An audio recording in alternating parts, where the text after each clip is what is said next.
尊敬的各位领导、嘉宾、女士们、先生们，大家上午好！欢迎莅临推动数据要素流通，促进数字经济新质生产力发展峰会。我是今天的活动主持人杨思南 Carrie， 我是另一位活动主持人邝美华 Yolandi。本次峰会由大湾区国际信息科技协会主办，大数据治理工会、香港 Web 3.0标准化协会合办，创新科技及工业局作为支持单位，以及由香港交易所提供场地支持。请容许我在这里为大家介绍一下亲临现场的各位嘉宾，他们分别是全国政协副主席、大湾区国际信息科技协会主席梁振英先生，香港特别行政区政府财政司司长陈茂波先生，深圳人民政府驻香港特别行政区联络办公室副主任刘光源先生，大湾区国际信息科技协会会长、大数据治理工会创会主席杨德斌先生。下面我们有请大湾区国际信息科技协会会长、大数据治理工会创会主席致欢迎词，欢迎杨会长。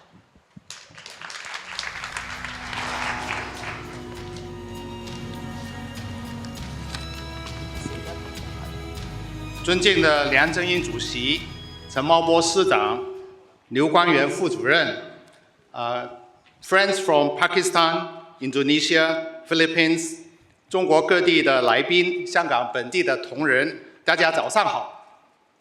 欢迎大家来临今天由大湾区国际信息科技协会主办、大数据治理工会和香港 Web 3.0标准化协会协办，香港政府创新科技及工业局支持的推动数据要素流通，促进数字经济新质生产力发展峰会。大湾区国际信息科技协会自2021年成立以来，在梁振英主席的带领下，致力于推动数字经济及数据流通的事业。经过不懈的努力，在2023年12月，我们迎来了一个重要的里程碑，就是粤港澳大湾区内地香港个人信息跨境流动标准合同的正式落地。有了内地和香港数据有序流通的利好政策下，今天本协会携手大数据治理工会以及来自内地和海外的多个机构，共同发起成立国际数据产业联盟。请各位来宾今天见证联盟的成立。联盟将作为连接全球数据流通的重要平台，促进不同产业间的数据流动和发展。随着联盟的成立，今天我们紧接见证国际跨境可信数据空间香港站合作备忘录的签署。该站点的建立不仅为数据流通建立了技术标准和通道，更是用好香港作为对跨境数据交换的一个重要部署。为了促进数字经济发展，有效地建立国际数据空间，我们必须同时培养本地数据分析、运营和法规监管专业人才，帮助国内外企业更全面地认识现今最新的处理数据守则。为此，大数据治理工会将和香港资讯科技学院携手合作，提供相关数据合规专才人才的认证课程。今天的峰会，我们还安排了一系列精彩的议程，多位重量级嘉宾将带来他们的真知灼见，分享关于数字经济发展的洞见。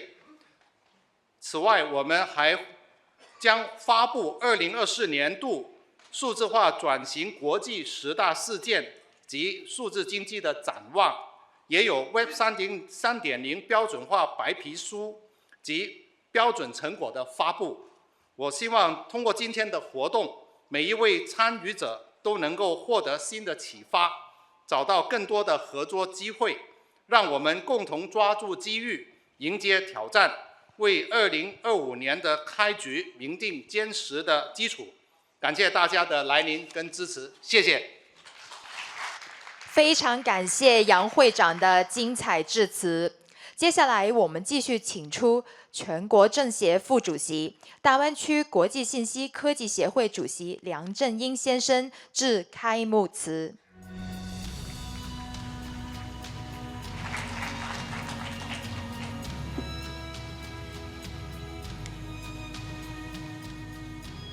刘光源副主任、陈茂波司长、各位来宾、女士们、先生们，大家上午好。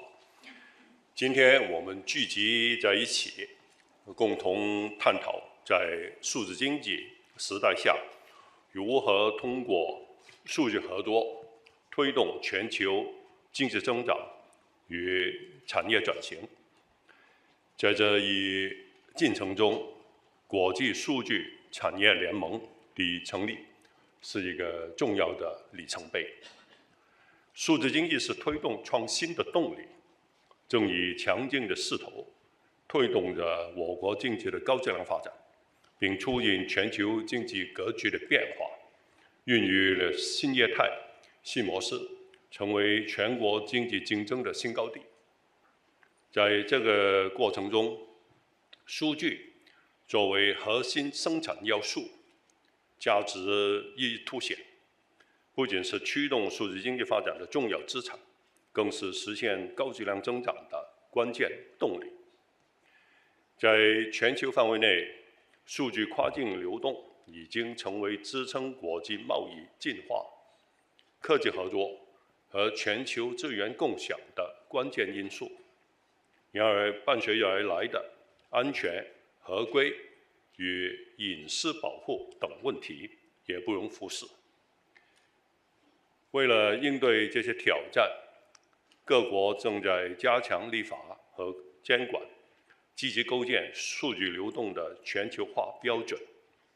香港作为国际金融、贸易和航运中心，拥有独特优势，包括与国际接轨的金融体系、法治以及其他优越的营商环境，这为成立国际数据产业联盟提供了理想的条件。本协会连同大数据治理工会及来自内地与海外的科技平台和数据机构，在今天的峰会上发起成立国际数据产业联盟，将致力于研究并倡导符合国际共识的数据治理规范及隐私保护标准，利用我刚说的香港的独特优势，促进区域乃至全球的经济增长、产业升级以及企业间的深度合作。这不仅是为了推动数字经济的健康发展，也是为了增强各国之间的互信与合作，产生显著的互利效应。联盟将吸引全球领先的前沿科技企业和数据技术先锋聚集香港，应用先进的技术和理念，为香港的科技创新注入新的活力。同时，香港的高效基础设施，如数据中心、运营效率高、5G 网络建设领先等，将助力企业优化资源配置，并提高效率和盈利能力。此外，联盟还将搭建优质平台，支持初创企业和科研团体获得技术支持、数据共享、人才培训等服务，加速科研成果向产业应用的转化，实现产学研一体化的生态。最后，联盟的成立是香港携手内地面向世界迈出的关键一步，将数据跨境流通、合规治理和技术合作有着深远的意义。它将为全球数字经济提供制度保障，促进公共与私营领域之间的数据开放与合作，实现资源的高效配置，为全球经济的健康、可持续发展贡献力量。我感谢大家的关心和支持，让我们继续共同努力，为数字经济打拼更好的未来。谢谢大家。感谢梁主席的精彩致辞。我们掌声请出香港特别行政区财政司司长陈茂波先生做主旨发言。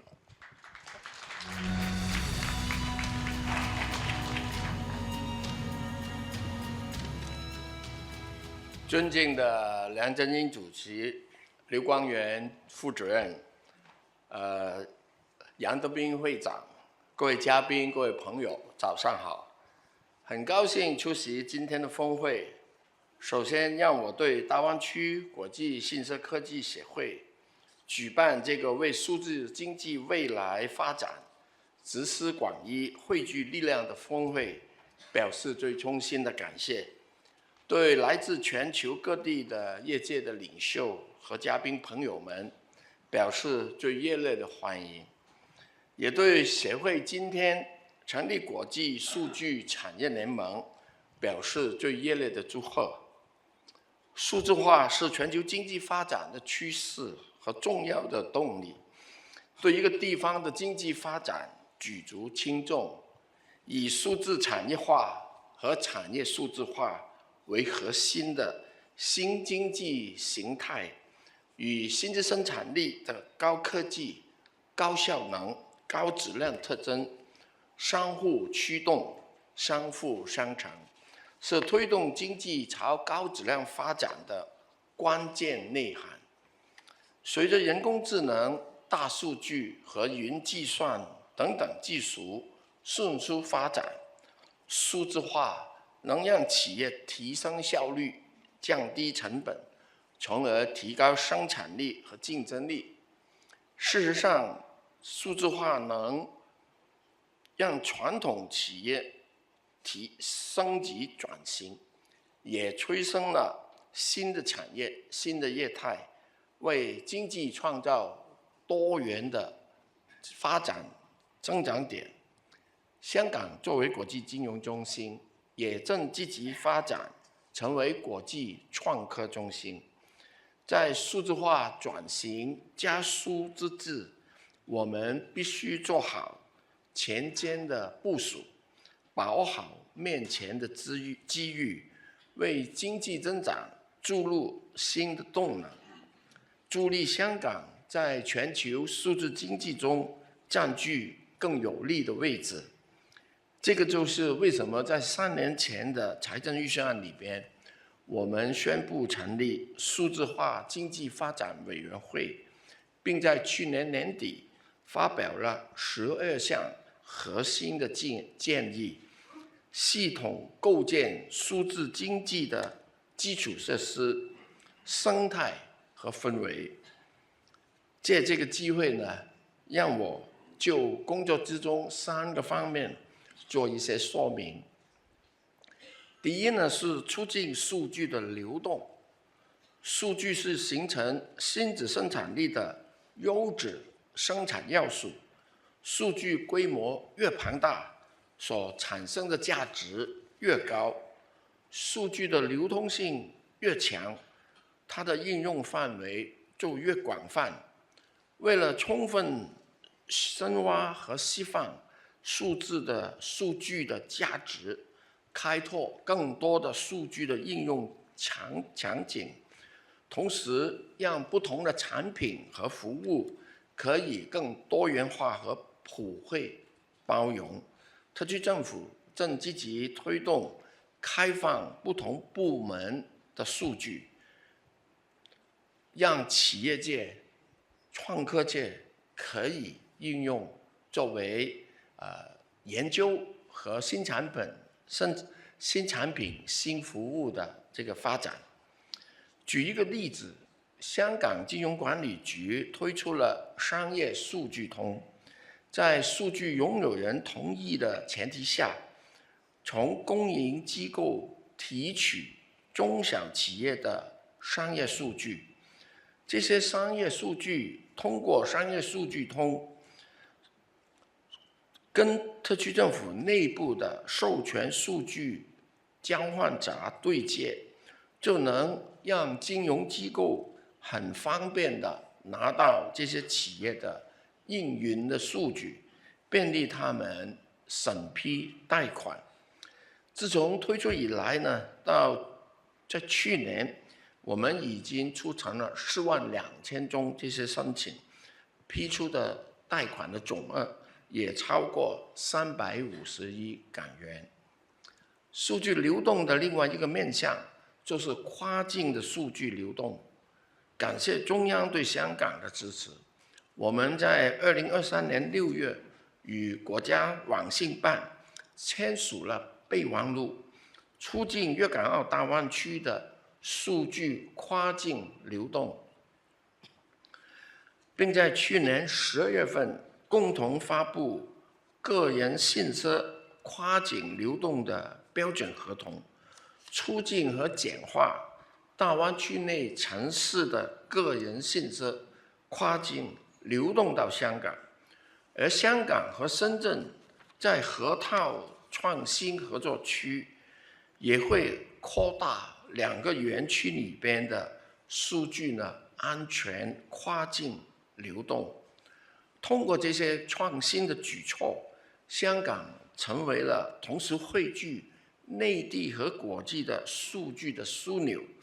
这个对科研的发展、吸引国际人工智能、生物医疗科技等企业落户香港，发挥着重要的作用。而个人的信息在获得拥有人同意的前提下进行跨境的转移也可以让更多便民利企的跨境服务可以推出。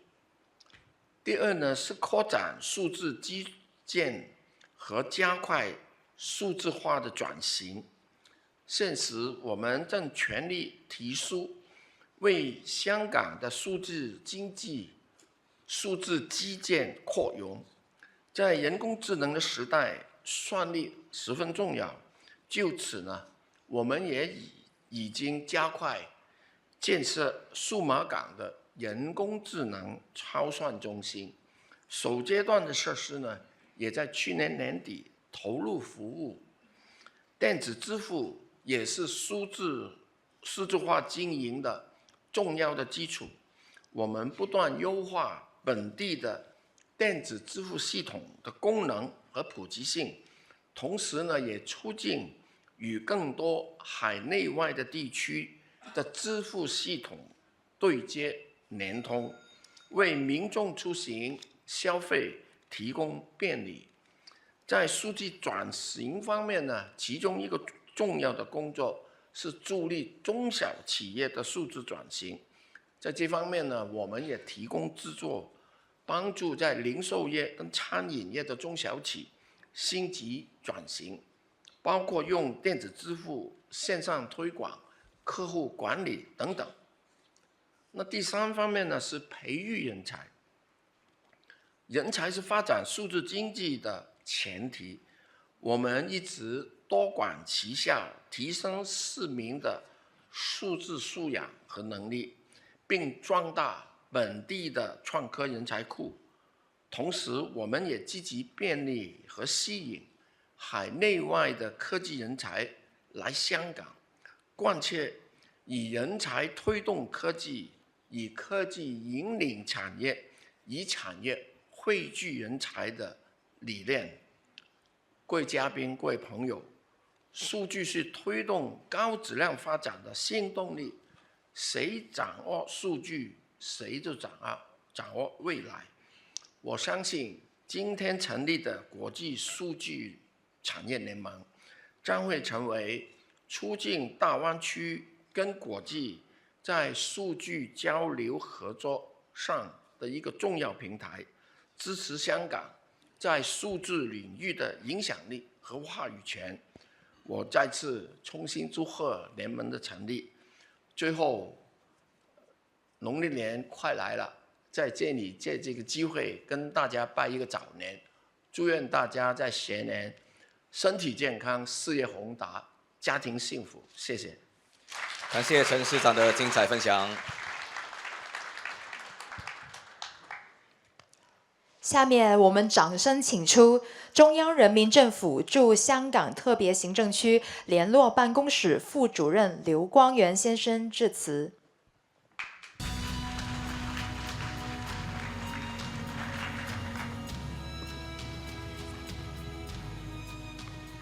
尊敬的梁振英主席、陈茂波司长、杨德斌会长、各位嘉宾、各位朋友，大家上午好。岁月长逸，华章日新，很高兴再次参加大湾区国际信息科技协会主办的峰会，与大家一起展望香港数字经济发展的美好未来。当今世界，新一轮科技革命和产业革命加速推进，大数据、人工智能、云计算、移动互联网等数字技术深度应用，数字经济已经成为经济发展中最活跃、增长最迅速、影响最广泛的领域，对培育发展新质生产力、提升产业链、供应链韧性发挥着强大的支撑作用。数据是数字经济的关键要素，是数字化、网络化、智能化的基础。今天的峰会聚焦高效推动数据要素的流通，抓住了数字经济发展的关键，相信不仅有助于香港建设国际创客中心，推动经济转型升级，对于服务国家高质量的发展，加强数字经济领域国际合作也有着重要的意义。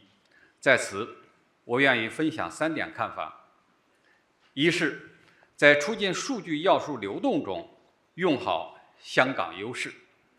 数据要素流动对于促进贸易便利化、加快产业数字转型、弥合数字鸿沟、实现以数据流动为牵引的新型全球化至关重要。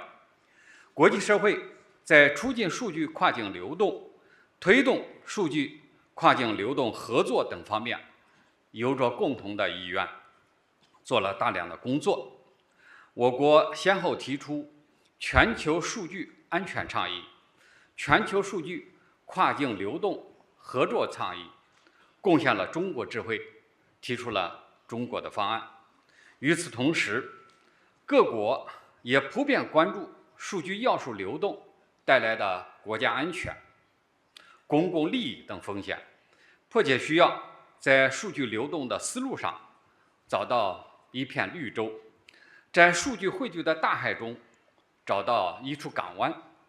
香港是亚太数据中心枢纽，拥有一国两制的独特优势，营商环境自由开放规范，普通法制度广泛认可，国际联系畅通便捷，历来是联通中西的重要桥梁，可以在有效保护数据产权、规范数据交易、降低数据跨境风险、实现数据安全高效流动等方面，为大家正在寻觅的宝地。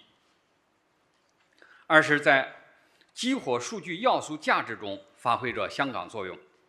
数据要素具有规模报酬递增、非竞争性、低成本复用等特点，呈现出较强的乘数效应，在优化资源配置、赋能实体经济等方面具有着重要的意义。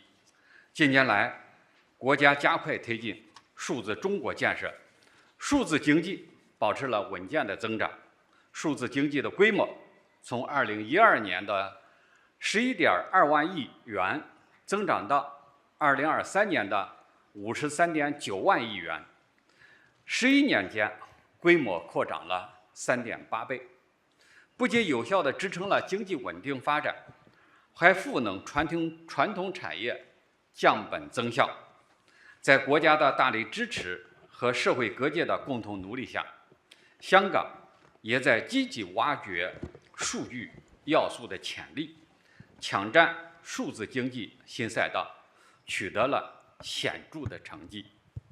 据国际管理发展学院发布的2024年世界数码竞争力排名，香港上升3位至全球第3，反映了国际社会对香港数字经济发展的充分肯定。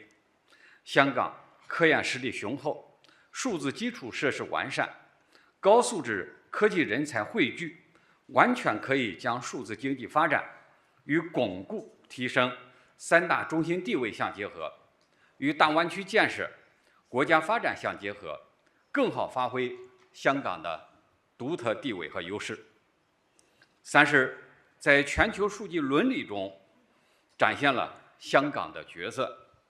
相比传统生产要素，数据要素更具活力，也更为复杂，特别是在人工智能时代大算力、强算法的加持下，数据在改变人们生产生活方式、创造经济和社会价值的同时，也带来了诸如数据过度采集、数据权属不确定、数据偏见与歧视、数字身份污名化、信息茧房等新的伦理挑战。个人隐私泄露、大数据杀熟、短视频上瘾等社会问题，更是引发了人们对被数据和算法支持的恐慌情绪。妥善应对这些挑战，是确保数据技术被善用，而不是被滥用，始终沿着促进社会和谐、增进人民福祉方向健康发展的关键。香港是中西文化荟萃、人文精神充沛，拥有大量富含专业素养和思辨能力的专家学者，以及国际社会有着广泛联系的行业协会组织，还可以积极参与国际数据伦理讨论与合作，在探讨数据伦理的全球问题和解决方案中，展现香港的视角，交流香港的经验，反映香港的观点，不断提升国家在全数据伦理领域的话语权和影响力。各位嘉宾、各位朋友，习近平主席在庆祝澳门回归祖国25周年大会上指出，港澳要发挥独特优势，强化内联外通，推动数据要素流通，促进数字经济的发展，正是香港发挥内联外通优势的用武之地。当前，一国两制实践进入了新阶段，香港正处于由治及兴的关键期。面对内外环境的深刻变化，香港必须顺应时代发展的潮流，主动识变应变求变，塑造经济发展新动能、新优势，在创新创造中打开发展新天地。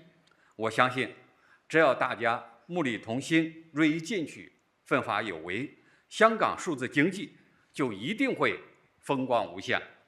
最后，祝愿峰会取得圆满成功，谢谢大家。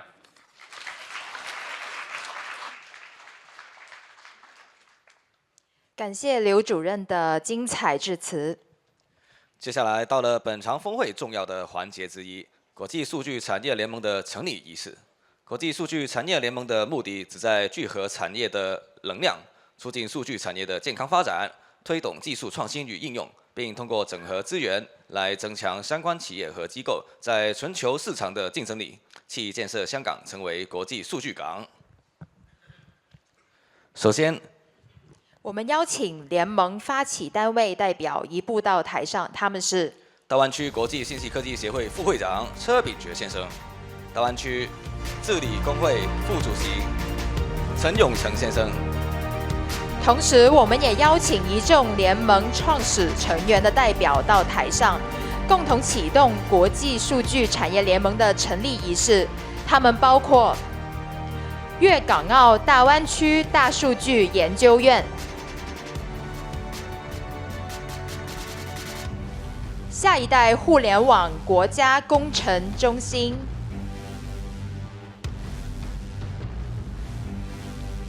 中科云计算研究院、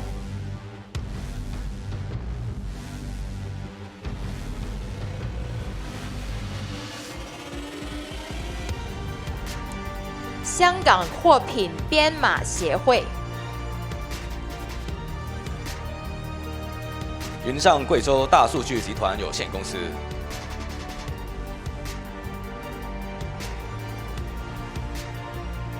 香港应用科技研究院、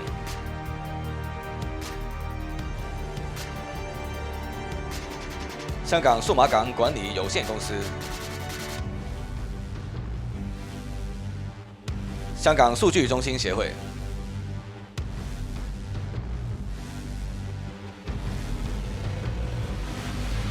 香港科技园公司、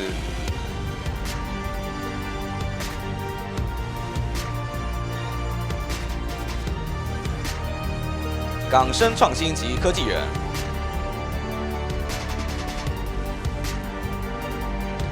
上海临港新片区跨境数据科技、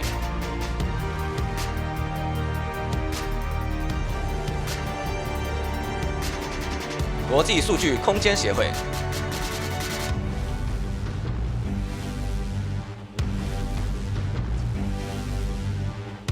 国际信息系统审计协会中国香港分会、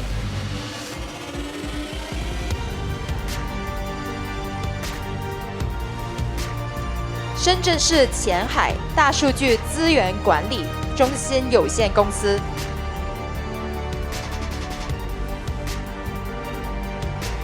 深圳市前海数据服务。我们也邀请以下嘉宾到台上，共同见证国际数据产业联盟的成立仪式。他们是大湾区国际信息科技协会主席梁振英先生，香港特别行政区政府财政司司长陈茂波先生，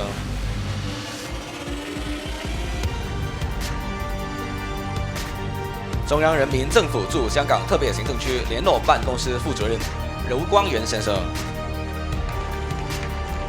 大湾区国际信息科技协会会长杨德斌先生，香港特别行政区立法会议员、科技创新界邱达根先生，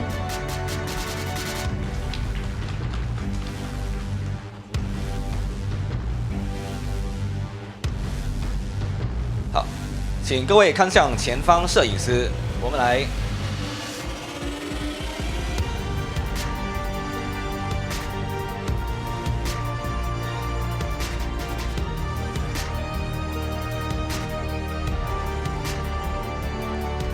请各位先望向前方摄影师，我们合照一张，记录这重要的时刻。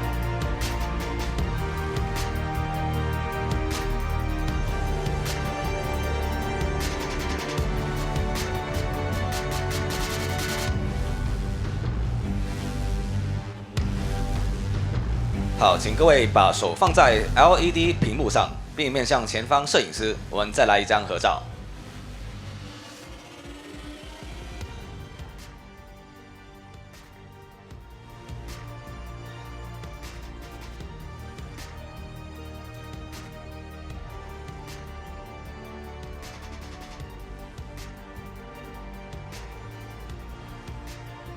好，请各位联盟成员保持将手放在 LED 屏幕上，共同开启国际数据产业联盟的成立仪式。请大家将手放在屏幕上，谢谢。好，那现在 Let's count down together， 让我们一起数，准备，3、2、1。让我们以最热烈的掌声祝贺国际数据产业联盟正式成立。感谢各位。由于工作人员需要进行设置，请台上的嘉宾留步，并向前移步到台上的那个红线前。请各位移步至红线前。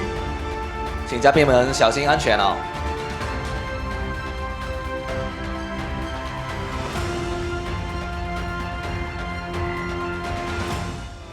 请后方的嘉宾也请移步到红线前。感谢，请小心安全。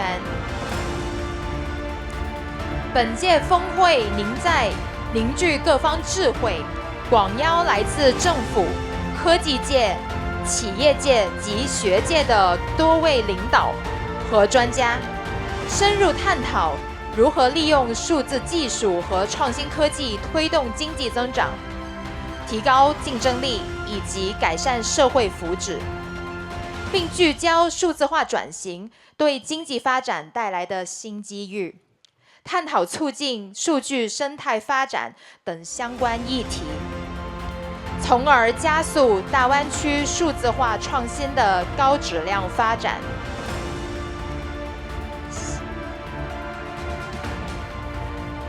好，现在请各位嘉宾移步到站台后，请小心，我们将拍摄第一张合照。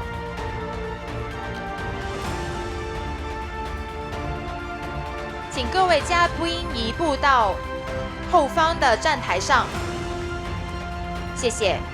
请各位嘉宾面向镜头，记录这珍贵而重要的时刻。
谢谢各位，请主礼嘉宾留步在台上，请陈永成先生及联盟创始成员代表返回座位。请主礼嘉宾留步。接下来，我们也有请以下嘉宾到台上进行第二张合照。我们有请前海管理局副局长袁富勇先生。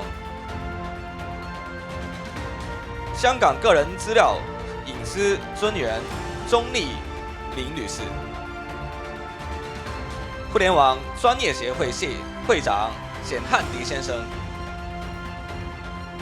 香港政府引进重点企业办公室主任任景信先生，香港特别行政区立法会议员黄景辉先生，香港交易及结算所有限公司集团行政总裁陈义婷女士，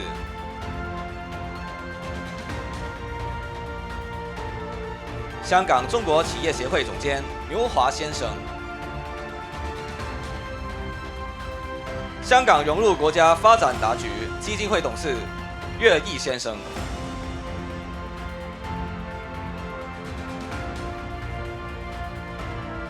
香港数码港管理有限公司主席陈锡明先生，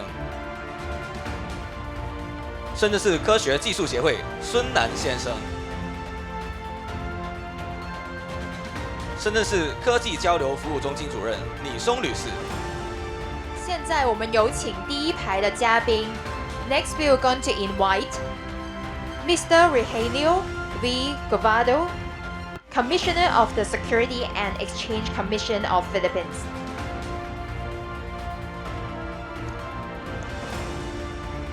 Mr. Ali Pervez, Minister of State for Finance and Revenue and Pakistan.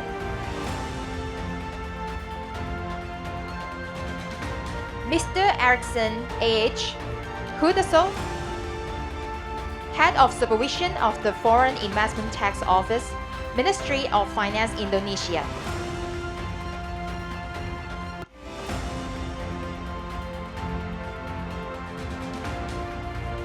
Ms. Dini Mahathir, Executive Director of Central Data Indonesia, Ministry of National Development Planning, Indonesia. Mr. Gulam Mustafa, Director of State Minister Finance and Revenue, Pakistan.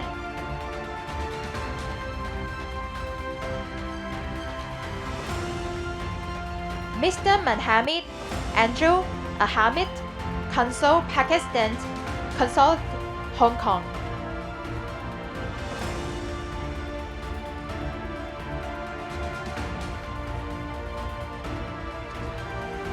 请各位嘉宾面向镜头，记录这一珍贵而重要的时刻。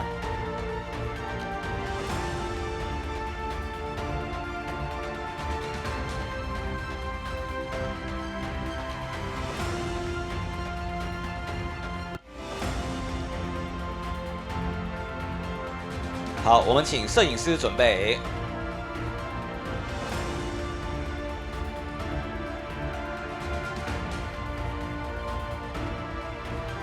然后来拍下这张珍贵的合照。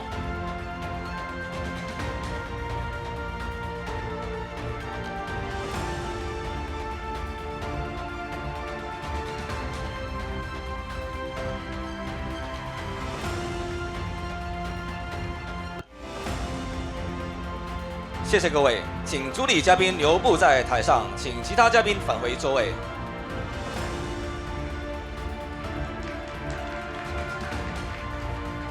接下来，我们将邀请一众赞助商的代表到台上与我们拍第3张合照。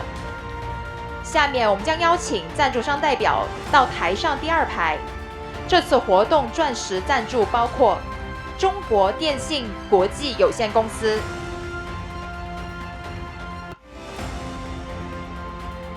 中国联通国际有限公司、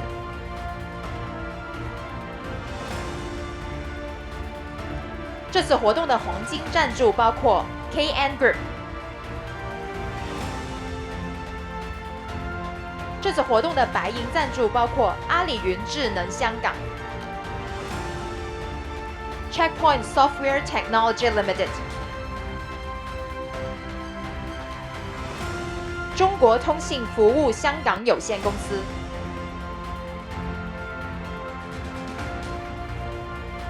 Hewlett Packard Enterprise、Cynic Technology International Hong Kong Limited、Hillstone Network Hong Kong Limited、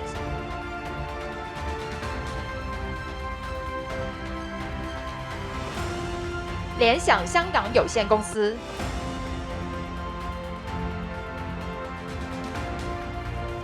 亚洲脉络有限公司、世纪互联集团有限公司、用友软件香港有限公司。接下来，我们也有请以下嘉宾到台上，他们分别是香港 Web 3.0标准化协会执行会长李明先生，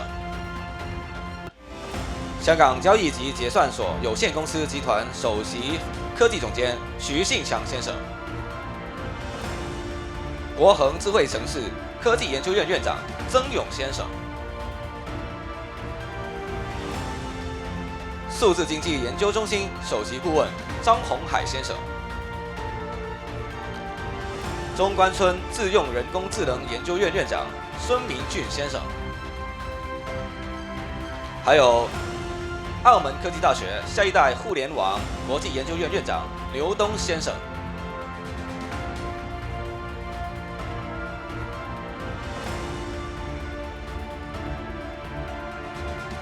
好，当我们的嘉宾已经到台上的时候，请我们下面的摄影师准备好了，请各位嘉宾面向镜头，记录这一珍贵而重要的时刻。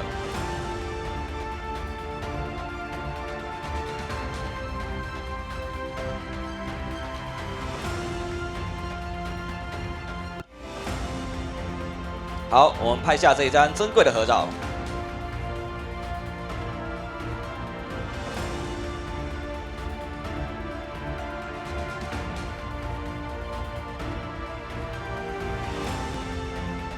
我们的摄影师很认真的帮我们的嘉宾去整理，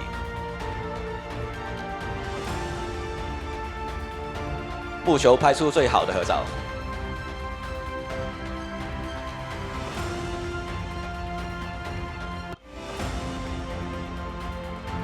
好，摄影师已经准备好了。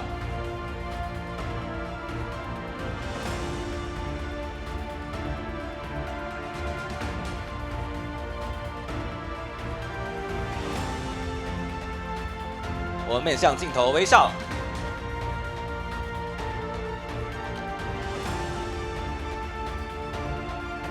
好，感谢各位领导嘉宾，请到台前就座。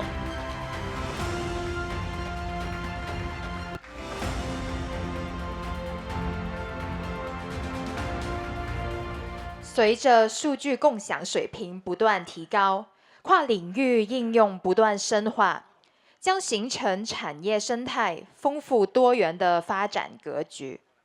因此，加强数据标准制定，将进一步推动大数据的产业高质量发展。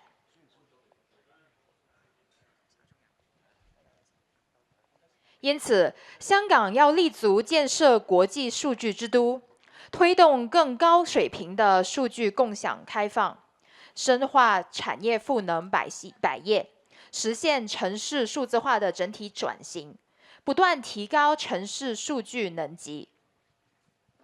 好的，接下来我们下面的环节要进行一张全场来宾的大合照。我们的摄影师已经在准备的路上了。好，他们已经慢慢走到这个台中间。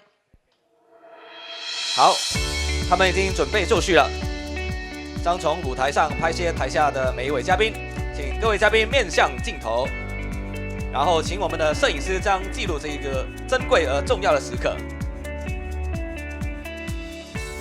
好，我们望向这个镜头微笑，让我们记录这美好的一刻。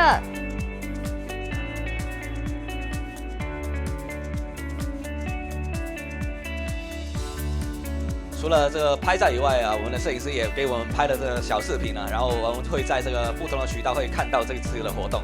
谢谢各位嘉宾的配合。接下来我们来到国际跨境可信数据空间香港站合作备忘录的签署仪式环节。我们有请国际数据空间协会董事会主席 Dr. Wilo Atkin 和下一代互联网国家工程中心主任刘东先生到台中央进行串述仪式。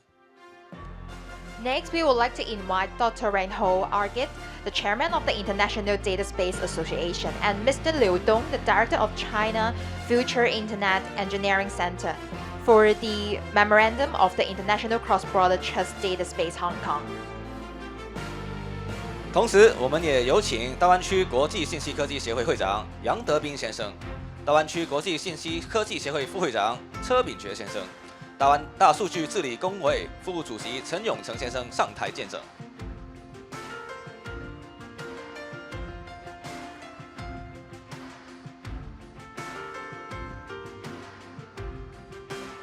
好，我们的签署仪式已经签了一下了，然后我们来交换互签一下。Please exchange a document for another signature. Thanks.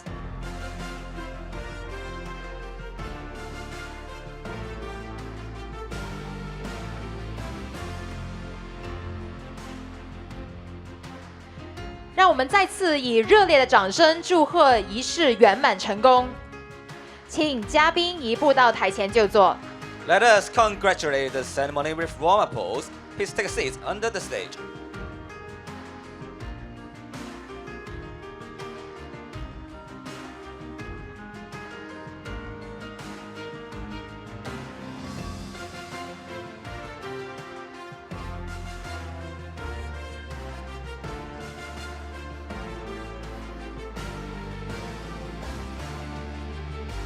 谢谢各位。在这个数字化日益成为经济命脉的时代，香港作为国际金融及创科枢纽，必须前瞻性的布局，为数字政策和创新的同步发展提供一个平台。让我们期待香港在数字经济的新时代里能够发挥更大的作用。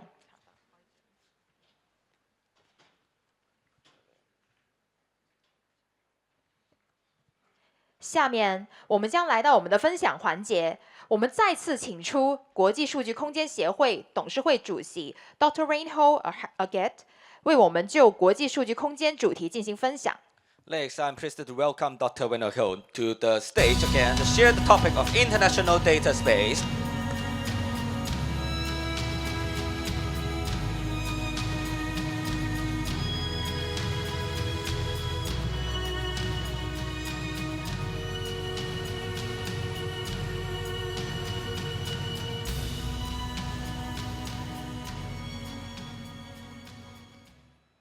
Ni hao, good morning. I think I'm very happy to be here. I'm really thankful. It's an honor and a pleasure to be able to participate in this session. And I really want to say how much I'm impressed how well the understanding of the value of data is, and how really well basically all officials here really stated that they are committed to use value, to promote data flow, and to really go on. And I think if I get my slides on the screen, I really would be happy to introduce basically the technology a little deeper, which will support basically exactly the idea of data sharing, of data flow, and exactly will support as well the way how cross-border data sharing can be made in an adequate way. Because obviously you need not only the idea of sharing data, but you need as well technology which support exactly this idea of sharing data. And you need technology basically which secures and creates trust as is needed for sharing data. And I hope I get the slides now, to be honest.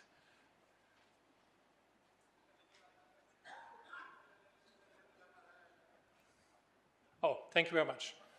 Yeah, thank you. The slides are on the screen, and I think what I would like to talk about is how we can bring data spaces to Hong Kong.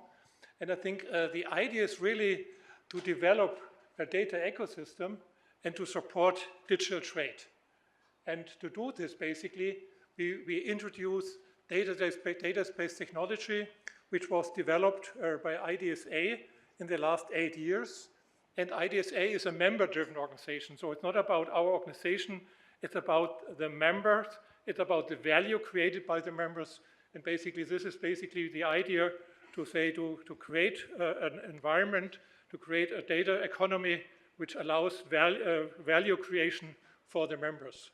Obviously, data spaces support data sharing, specifically data ownership, because obviously I think it's very important that people who want to share data don't lose ownership of the data. I think this is a key element to really support data sharing. And obviously we need mechanisms exactly to do so. On the other hand, basically you need to know what kind of data are available in the data space. So basically you need a kind of a broker, you need a kind of a catalog, which basically allows everybody to show, to demonstrate what data he or she or the organization is ready to share. And this creates equal opportunity for everybody, because nobody gets an advantage. Everybody can openly disclose with metadata how they really want to share data. On the other hand, I think, as I said earlier, trust is a really key element of the whole topic. And the International Data Space Association created a framework which really creates trust by design. If we want to share data internationally, cross-border, obviously an international standard is important, because this is the only thing which ensures interoperability, if everybody supports the same idea of standards. And obviously, as was discussed, and I think obviously there's no argument here, that really sharing data creates new business opportunities. And this is exactly what we are talking about. We are not talking about sharing data, we are really talking about creating new business opportunities, creating an environment where value is really created. And what you need for that, I think you need a decentralized design, and I will explain later why. We need data sovereignty, meaning supporting data ownership. There needs to be security, this is a given. But we need as well governance, because there has to be rules in data sharing, as was emphasized earlier as well. And we need a network design, which is the idea of a decentralized network. We need scalability, because only if it scales, we really can scale business, and obviously that's exactly what we want to do. We need openness, very open, and we need trustworthiness, And this is exactly what we are offering with international data spaces. To participate in a data space, each application needs a connector. And with this connector, you get into the data space. You are a partner of the data space. And the connector is basically the key feature, which as well is implementing the trust and is implementing exactly the way how you really can keep privacy of your data. I think I would like to compare what I demonstrated just with what is available today. Today, in many cases, data lakes are used. The big organizations like Amazon or others are really collecting data and put it in their data lake. That means they own the data now, and they can make use of the data, they can create value, and the producer of the data, the owner of the data, lost the ownership of the data and lost the ownership, and for this reason, no value is created for the user anymore. All the value is created by the central organization like Amazon and others. But what is exactly the opposite model we are promoting is basically that the data stay with the owner of the data stay with the producer of the data, and the data only shared for a certain purpose, exactly for the purpose which is agreed on in a kind of a treatment, in a kind of a contract between the data owner and the data user.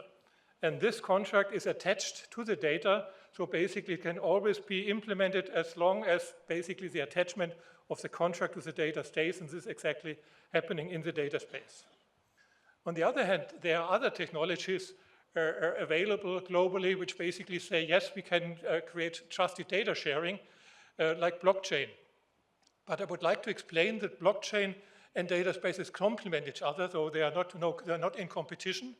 I think data spaces really create trust by design. They create a trusted environment for data sharing. They support transaction documentation. So there's a logbook in a data space normally.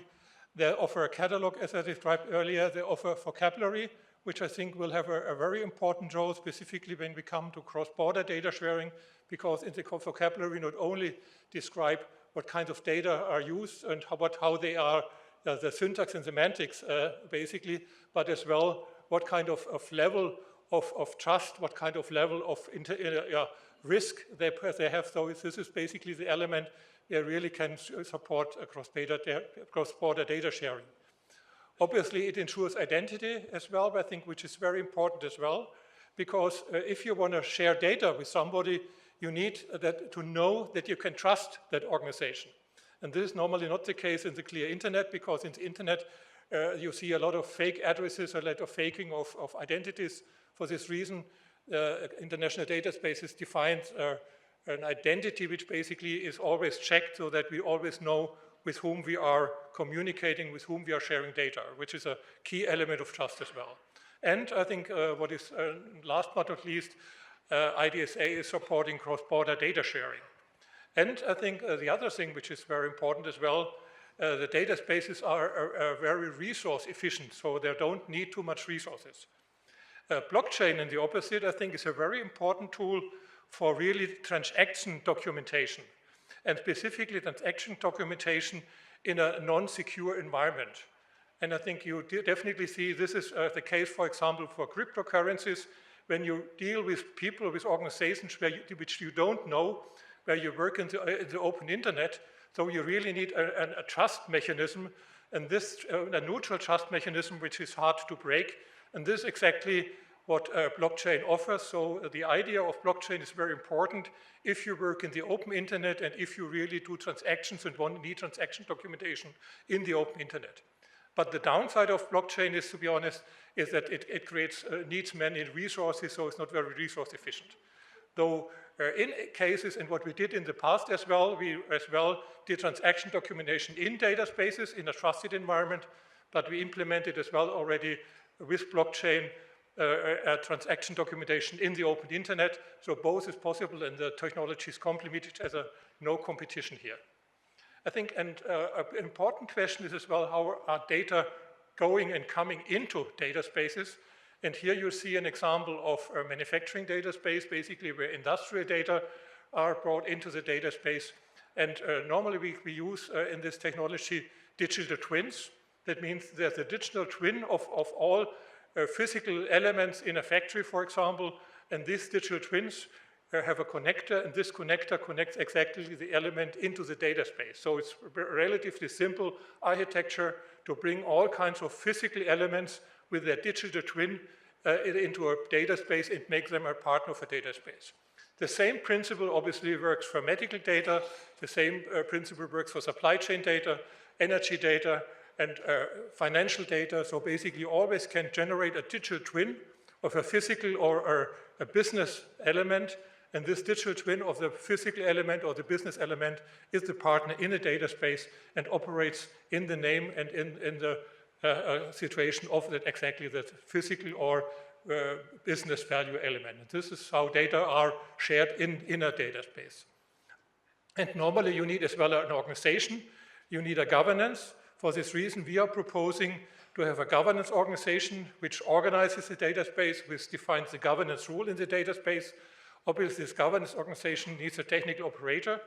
There is a small infrastructure needed, so it's a light infrastructure, but obviously it is needed, so a technical operator runs it, and normally it would run it in the cloud in a secure environment. And then the database obviously has the most important element, the participants, which obviously are exactly sharing data, which are using data, creating value out of data. And I apologize for that picture because it's a little complicated, but it shows the architecture which we propose. And the idea is really to work in the internet. And I think there are many standards already in the internet, and I think I specifically would like to mention IP version 6, which is in the moment the leading technology to run internet and to make internet happen. So we build on international standards. And what you see in the blue parts, we add data space standards. So we add the data space protocol, which is exactly enabling what I described earlier, which exactly and the data space concept, which is already on the way to be an ISO standard, ISO 20151. And as well, the data space protocol in the moment is in the process of international standardization. What we're working on, which is a little lighter blue, the international standardization of the trust services and trust framework. And this is exactly what we will discuss as well in the next days, and already discussed last year with our Chinese colleagues and Hong Kong colleagues, how can we really implement exactly this trust framework, this federated trust framework, because that's exactly a very important element as I described earlier. And then you basically see the more reddish elements, and those elements can be standardized as well, but then will not be there will not be international standards, there will be industry standards, there might be company standards. Because based on the blue elements, the standardized elements which ensure interoperability, you want to offer services, you want to offer differentiation. So this is the area where software companies and companies can create the differentiation. And then on the top, we basically have all the possible data spaces from scientific, from medical, from industrial, from manufacturing, supply chain, finance data space. So those applications which are built on one hand on international standards, which are built on industry standards, and then basically this is where the application takes place. This is the value generation takes place. But obviously the value generation needs interoperability, needs international standards, and this is exactly what I'm really cooperating, and we are cooperating intensively with China and with Hong Kong, because China and Hong Kong are playing a leading role in this area in data, and obviously it would be not smart to ignore a leading partner in that area. I think we heard today more often that cross-border data sharing is an important element, and the idea, the principle of cross-border data sharing has to be, from my point of view, that the country where the data are created defines the validation process and the criteria for data sharing. We call it credentials. So basically, the credentials which are needed to share data from Hong Kong are created in Hong Kong, are defined in Hong Kong, and we offer the tool to implement it. So basically, we have a feature which is called usage conditions, and in the usage conditions of a data block, you basically cannot only define what an industrial company or a partner needs to get, that basically what he expects to be or she would expect to be used, but as well the usage conditions as well describe the legal, reflect the legal system of the area where the data are created. So basically both can be used in usage conditions, as I described it earlier. there are the data and there's a contract, and this usage conditions define the contract for data sharing. And obviously now we are working on defining the implementation, which we call policy engine. So the policy engine is basically an interpretation of the usage conditions, and we basically we expect obviously in Hong Kong or in China a security assessment. There needs to be a certification of personal information. There needs to be standard contract for personal information. And what we intend to address is open data, which can be openly shared, obviously important data, which have a security credential, personal data where we need the personal agreement of people, and there will be special category data which obviously needs specific treatment. All of those things we intend to implement in software contracts, and as I said, so software contracts are checked before sharing data. So we create a trusted environment where everybody knows with whom data are shared. We create a trusted environment where the legal requirements are followed, and we create a trusted environment where the needs for the data owner is met, that basically data are only shared for the right purpose. And basically, to participate in a data space, obviously, we need to do a lot of things to really make it happen. And as I said earlier, IDSA is a member-driven organization. So we are trying to help the members to be successful. And this is the idea. So we really have technology push. We clearly have technology which is developing, and our members are supporting IDSA since many years in really developing the technology. And we have a relevant number of Chinese and members as well. But on the other hand, we need to promote the standard and to educate, as was discussed earlier, to create a user pull. So it's a technology push and user pull we need, and this is basically what we in IDSA are doing. On the other hand, and I think I heard that earlier as well here in the discussion, there's an investment to build up the data infrastructure. This is obviously necessary, and we are talking here about the communication infrastructure, we are talking about the cloud infrastructure, we are talking about a data space infrastructure as you described, and I think we are talking about software services which exactly run on that infrastructure. So basically this is another area for investment and for creating value as well, because all those things are businesses. So this is created by or defined by businesses. And on the other hand, last but not least, we invest into sharing data applications. So this is really then where the value for the users of the data space is used. And last but not least, I think we talk more and more about artificial intelligence and AI applications. And AI applications have two elements which define the value of the application. On one thing is the methodology, basically the algorithm, and the other one is basically the data. And today I think we have a huge risk. The risk is not in the algorithm, the risk is in the training data. Because in many cases, data simply from the internet are used, and we all know that not all data in the internet are correct. So there's a lot of fake data, a lot of fake information in the internet. And if you train with all the data from the internet, you basically get an unsecure response of artificial intelligence. This exactly we can address with data spaces because, as I said earlier, in data spaces we know who is sharing the data. We can exactly decide which data we want to use for training. So we can create the basis for trusted artificial intelligence as well, not only for normal applications, but as well artificial intelligence applications will create more value. So this is the precondition for creating value in the data spaces. And I think the question is now how to participate in the data economy. And as I try to show in the small graph, that basically the data spaces are the typical tool and architecture for using data from different sources. So data from different sources can come together at one place, can be used in an algorithm, can be used in all kinds of optimization activities, and this is exactly where the value is created.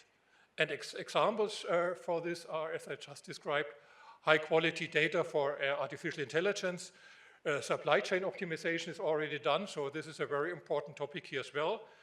I think in Germany we already have a mobility data space, as we call it, which does traffic optimization and optimization of user needs, like trying to find a parking spot in a very densely populated area, or to identify hazards on roads, basically because if one car, and cars in this case are used sensors, if one car identifies a problem on a road with the sensors of the car, this can be brought into a data space, and obviously all other cars can be warned upfront.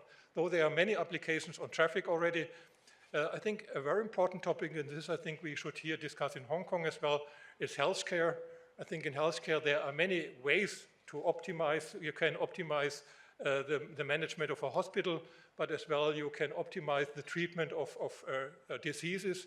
And specifically cross-border data sharing is important for diseases which are not happening so often. So basically that you in one area like Hong Kong or in some parts of China, you do not have the data, or in a country you do not have the data quantity and quality, so you can use international data. And obviously here cross-border data sharing comes again into play. So I think healthcare from my point of view is a very important topic. And I think that's an area where we are already working since many years, is optimizing of machine performance in different manufacturing sites. So this is a technology, and in Germany we're talking about Industry 4.0, you may have heard about it, and obviously data spaces are the element which really optimize the industry data as well.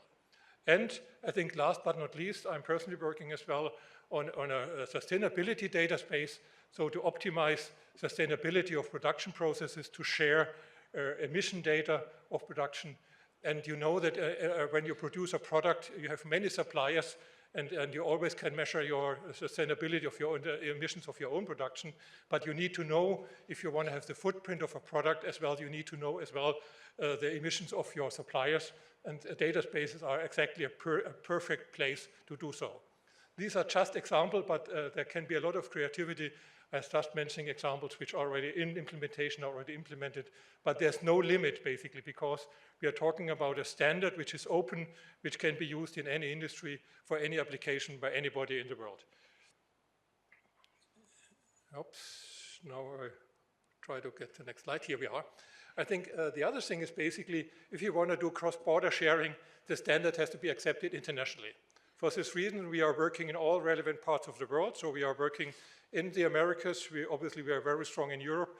And we have, as I mentioned earlier, a relevant number of members already in China. And we are looking forward to more discussions in Hong Kong to make exactly this activity Hong Kong relevant. And we are very happy to discuss with all countries in Asia, specifically if you want to have a local organization. So the idea is basically to create local hubs, to create activities where the local users and the local members of IDSA come together, work in their language, and basically have a stronger vote into the headquarters, because obviously it is very important that international means really international. So we need the local contributions, we need the local input, and we need exactly local implementations as well on top. As we said, we are only defining the standard. We need the implementation which is meeting the standard, and there can be local implementations as well. In China, for example, we're working with Huawei in the moment for Chinese implementation. So there will be more than one implementation, but all the implementations need to meet the standard, and this is exactly what we are looking for. And this is basically our members, and I always have to apologize when I show that slide, because we have too many members that we cannot put all the members on the screen, but it's more than 180 members, roughly 1,000 people from 31 countries working actively in the moment in the data spaces. And I hope that we will win more partners here in Hong Kong in the next days with our discussions, because I think, as I said, we are user-driven, we are member-driven. We want to create value for our members. This is our intention. So it's not about the corporate activities, it's not about the headquarters of IDSA, it's about creating value for the members, and for this reason we need to work with members. We need to listen with members, but we need as well the contribution of our members, which I think is a very important topic as well. Yeah, to summarize, I think, obviously, data spaces enable value creation through sharing data. Interoperability is a key feature. Data sovereignty, meaning the ownership of data, is very important. It is open and vendor neutral, so everybody can participate and everybody can work on it as long as the standards are met and the internal standards. Trust is created by design. There's equal opportunity for all participants. There are low transaction costs, which I think is very important, so it's an efficient, low cost topic. And I think even nearly the most important topic in the internet is always economy of scale. Because if there's no scale, there is no value in internet, as we all know. And this is my last slide, where basically, which is coming from a discussion with my colleagues in China and Hong Kong already, where we basically say what could be a way to create an internet cross-border data space in Hong Kong. And basically, yes, we should build it on the data infrastructure. We should build it on IDSA standards. We should buiv it on IPv6. We should build it on Web3. But as well, there needs to be the international protection and cross-border data flow routes, which are in the moment discussed. As I said earlier, we need local input here as well. And then there will be the International Hong Kong Data Flow Trading Platform. As we discussed earlier, the alliance is formed now, which is now, though we have the organization in place, now we have to make it happen. And there will be trust modules, there will be service modules, there will be application modules. And I'm really looking forward to an intensive discussion to answer your questions, to really learn your requirements, and to bring data spaces, data flow, and cross-border data sharing forward together, because we would like to create value for the user, we would like to create value for Hong Kong, we would like to create value for the world, and this is exactly the mission of international databases. Sheshe, thank you very much. Thank you so much for your sharing, giving us an in-depth understanding of the international data space. 好，谢谢精彩的分享。现在请容许我请一下这个梁振英主席、杨德斌会长、陈永成副主席三位移步到这个记者招待会的现场，麻烦工作人员指引。促进数据生态发展极为重要。一方面，数据生态系统促进不同组织之间的数据共享和交流，有助于提高信息透明度，增强合作。再者，丰富的数据资源能支持企业和机构进行更为准确的分析和预测，从而做出更明智的决策。因此，数据作为创新的基础，能推动行业进步，刺激经济活动，对整体社会的可持续发展有着至关重要的地位。今天在现场，我们不仅邀请到各与会专家学者，为我们带来深入浅出的信息发布、分享和解读。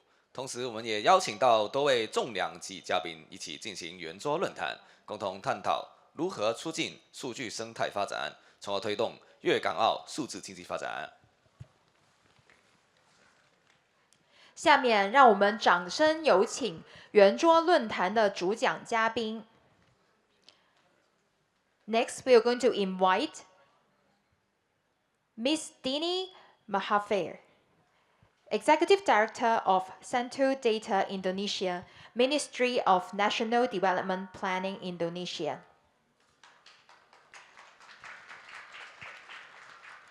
Mr. Ali Padwis, Minister of State for Finance and Revenue of Pakistan.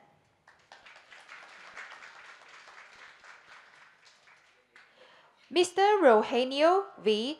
Govado, Commissioners of the Security and Exchange Commissions of Philippines. 然后我们也请出以下的嘉宾代表，他们分别是云象贵州大数据集团有限公司党委书记、董事长徐浩先生，现代互联网国家工程中心主任，澳门科技大学下一代互联网国际研究院院长刘东先生，高科数据技术有限公司创始人、董事长陈介先生，上海临港新片区跨境数据科技有限公司首席数据官、副总经理王健先生，以及圆桌论坛主持人、大湾区国际信息科技协会副会长、大数据治理工会召集人及创会副主席、数据经济研究中心总监车秉觉先生。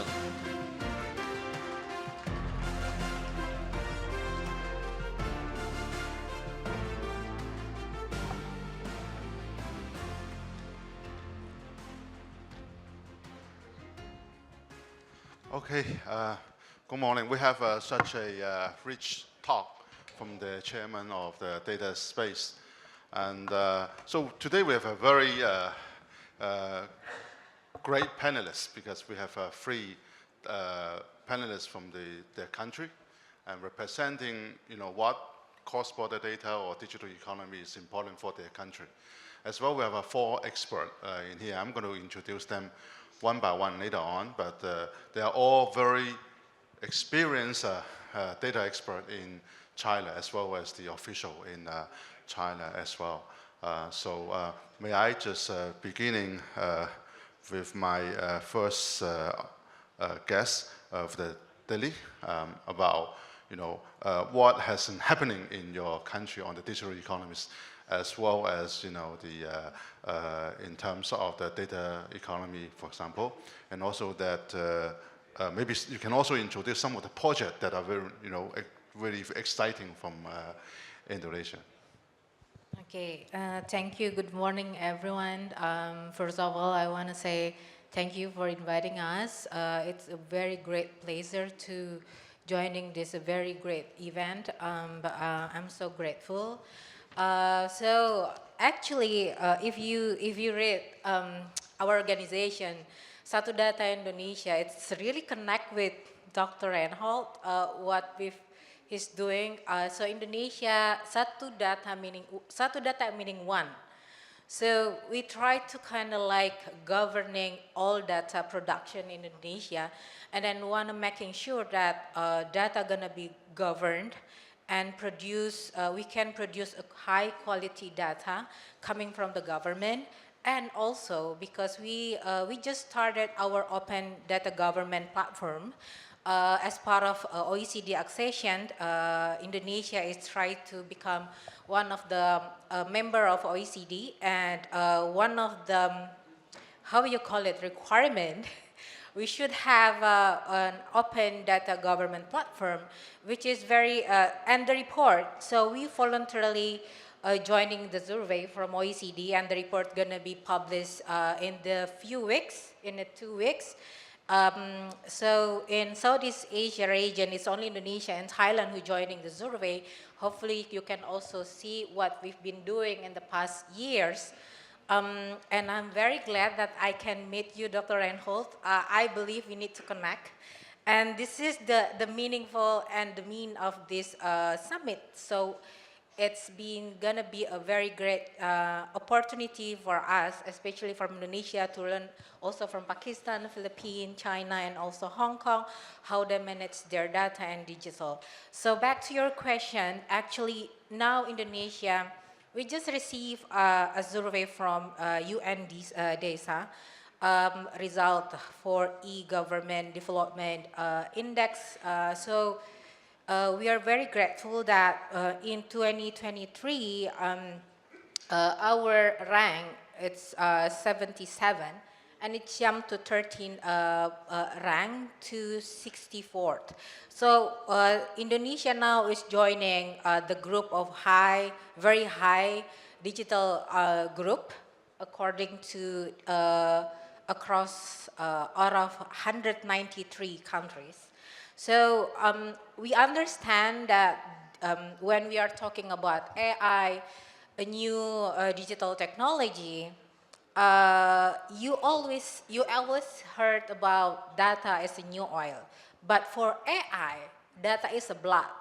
So it's come to, again, Dr. Reinhold, you are, I guess, you're gonna be like our,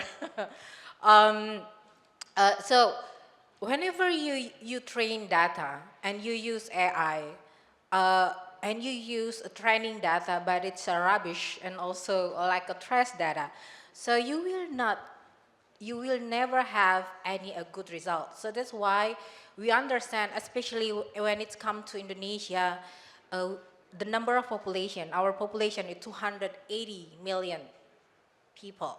So we believe that when we want to develop digital transformation across our country, data is going to be very important. So we understand when we want to improve our position in the digital transformation, so data going to be it's not only oil, it's our blood right now. So we need to really focus on how to produce data. We understand when we are talking about cross-border data, before we jump to the cross-border, we really want to like focus on how to fix the quality of our data, especially when it comes to Indonesia. Yeah, I agree too. It's most important that we have a good data in the country before we talking about the cross-border. That's right. But do you have any burning, problem from the company that raised up to you, Indonesia, that what they want to solve in the 1 or 2 years? Well, when you're talking about interoperability, it always comes to your ego. I mean, like, Indonesia has, now we almost have 100 agencies or ministries. Can you imagine how to manage 100 agencies? And also, One Data Indonesia is not only responsible at the national level, but also to the local level. Did you know the number of cities that we have? We have 514 cities and also 38 provinces or states. So even One Data Indonesia is already, the initiative started in the 2019. Gratefully that we already connect with like 70% of the national agency, but for the cities, it's still 60%. Well, even though 60% number is like 250-ish cities out of 500-ish cities, but it's still, we still have need to connect to across all the nation, because we believe like when we want to develop Indonesia, especially our big country, a continent country, we have 17,000 islands. So we understand that connecting each other is very important right now. I learned that there's a 4 special economic zone in you just raised up, right, in the Indonesia, isn't it? Like a strategy or something. Yeah. We like to enforce the interoperability, connection, standardizing data. We also publish a presidential decree. So everyone needs to follow that decree. We also have incentive and disincentive. So it's kind of like enforcing a standard. We hopefully like a national level and also local government will follow all the standards that we set up together with the president. So it's also in line with the international standard like GDPR, the individual data protection, security. Hopefully, by following international standard, at some point we can also join in an international initiative like IDSA. Great. Oh, so next I come to Ali, right? Ali is the Minister of the State for Finance and Revenue of Pakistan. Of course, he's more care on how to have revenue, right? And can you share with us more some of your exciting projects that you're undergoing for the digital economy? Thank you. First of all, good morning, ladies and gentlemen. I am extremely grateful to the Greater Bay Information Technology Association for inviting Pakistan for this important digital economy summit. Pakistan is honored to be here and to learn from the experiences of all the countries present here today at this summit. In the recent times, Pakistan has seen very challenging times. And as the new government was elected last year under the Prime Minister Shehbaz Sharif, we've embarked on a path of long overdue reforms with the help of international partners like IMF, World Bank, FCDO, and many brotherly countries like China, Saudi Arabia, Indonesia, etc. And as we've embraced these reforms, and I'll just get to the technology part and your question, the markets have been extremely appreciative of the choices that we've made. And I'll just share a brief data point with you. The Pakistan Stock Exchange last year was the second best performing stock exchange in the world. This is the only other market after Argentina which generated a dollar return of more than 80%. All the dollar bond prices are up, the rating outlooks are positive, and the market is appreciative of the long overdue reforms that we've embarked on. And one of the key drivers of this reform path and the reform strategy is our embrace towards technology and modern technology. And we as a government think technology is not an end in itself, it is a means to an end. So technology is a core function in helping us achieve the objective of financial inclusion, because Pakistan, again, like Indonesia, is a very large country with a population of about 240, 250 million people. And you have a huge area over which this population is scattered.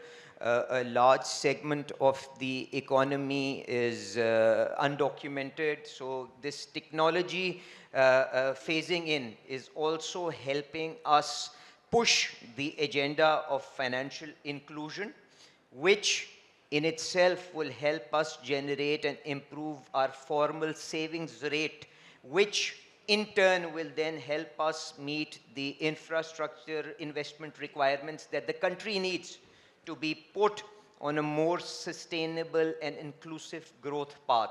So we understand the value that the technology proposition and big data brings to the country, and we are trying to embed that in our growth strategy. So that is one thing that I wanted to lay before you. And I think another key challenge where technology is really instrumental in enabling us to transition is our public finances, because Pakistan, unfortunately, over many decades has struggled to widen its tax base. So you were asking about any big data harvesting project that we are running in our country. So the Prime Minister Shehbaz Sharif has, sponsored or allowed a huge end-to-end digitization initiative for the Central Tax Agency, where all the consumption data of various provinces, various regions is being harvested and then being utilized to stabilize the public finances by widening the tax base, bringing the people who should be in the tax net into the formal economy so that the burden on the few can be reduced. And because that's also a huge societal challenge for us, because as the nations have moved through a key times of going through a cost of living crisis, so we have to recalibrate the burden towards the people who can afford to shoulder that burden, and data and technology is a key driver in making us transition towards a more cashless and formalized economy, because Pakistan, again, is a country which has one of the highest percentages of cash in circulation, which reflects the informality of the economy. And that is where the technology part comes in to formalize the economy. The cash in circulation is about 10% of our GDP, which is huge. If you look at Hong Kong, it will not even be 1%. So that is the kind of opportunity digital or technology intervention will bring for the economy, because technology will then have to translate into meaningful change and improvement in the life of the people. So that is how we view this entire technology transformation. And e-governance is also a huge area of focus for the government of Shehbaz Sharif, because Prime Minister Shehbaz Sharif, because it will improve the efficiency of public services and the accountability of the quality of the services that are delivered to the public. Because again, you are stressed for resources, so you have to ensure the efficiency and the biggest bang for every rupee that you spend. So this is a brief, insight into where Pakistan stands and how we are trying to embrace technology as a key driver to change. And we at Pakistan are very open and hopeful to learn from our friends in the Greater Bay Area mainland China, International Data Industry Alliance. It's as to how we can better align our data strategy with the best practices of the world so that we can transform our economies and be part of the Committee of Nations. So that's the overview on the Pakistani side. Thank you, Ali. I think Ali was demonstrating that that there's a data usage and also that there is a data harvesting. Absolutely. So in between, there's the circulation of data are much important when we try to develop a newly economy, which is like digital economy, and then the data is when the circulation for the data is very important. So now we have Rajo, who is Commissioner for the Security and Exchange Commission of Philippines. Can you share with us some of the exciting projects that you're doing for the digital economy? Thank you very much. I'm very honored to have been invited to this panel. I would like to share with you that in the Philippines, we are now trying to fully digitize all our information, particularly at the Securities and Exchange Commission. We have launched the third wave of the digitization of all the information we have since the early part of the 20th century. We are cleaning up our data, and that is where I have seen that we have to apply blockchain technology in artificial intelligence in order to catch up with the relevant data that will catapult and leapfrog into the digitized age. The Securities and Exchange Commission of the Philippines is the one leading this program. That is why we have utilized our engineers in order that we can really have a fully digitized information that, as I mentioned, will leapfrog the Philippines, because we believe that if we just follow the traditional way, we will not be able to catch up with our neighbors, and particularly even Hong Kong.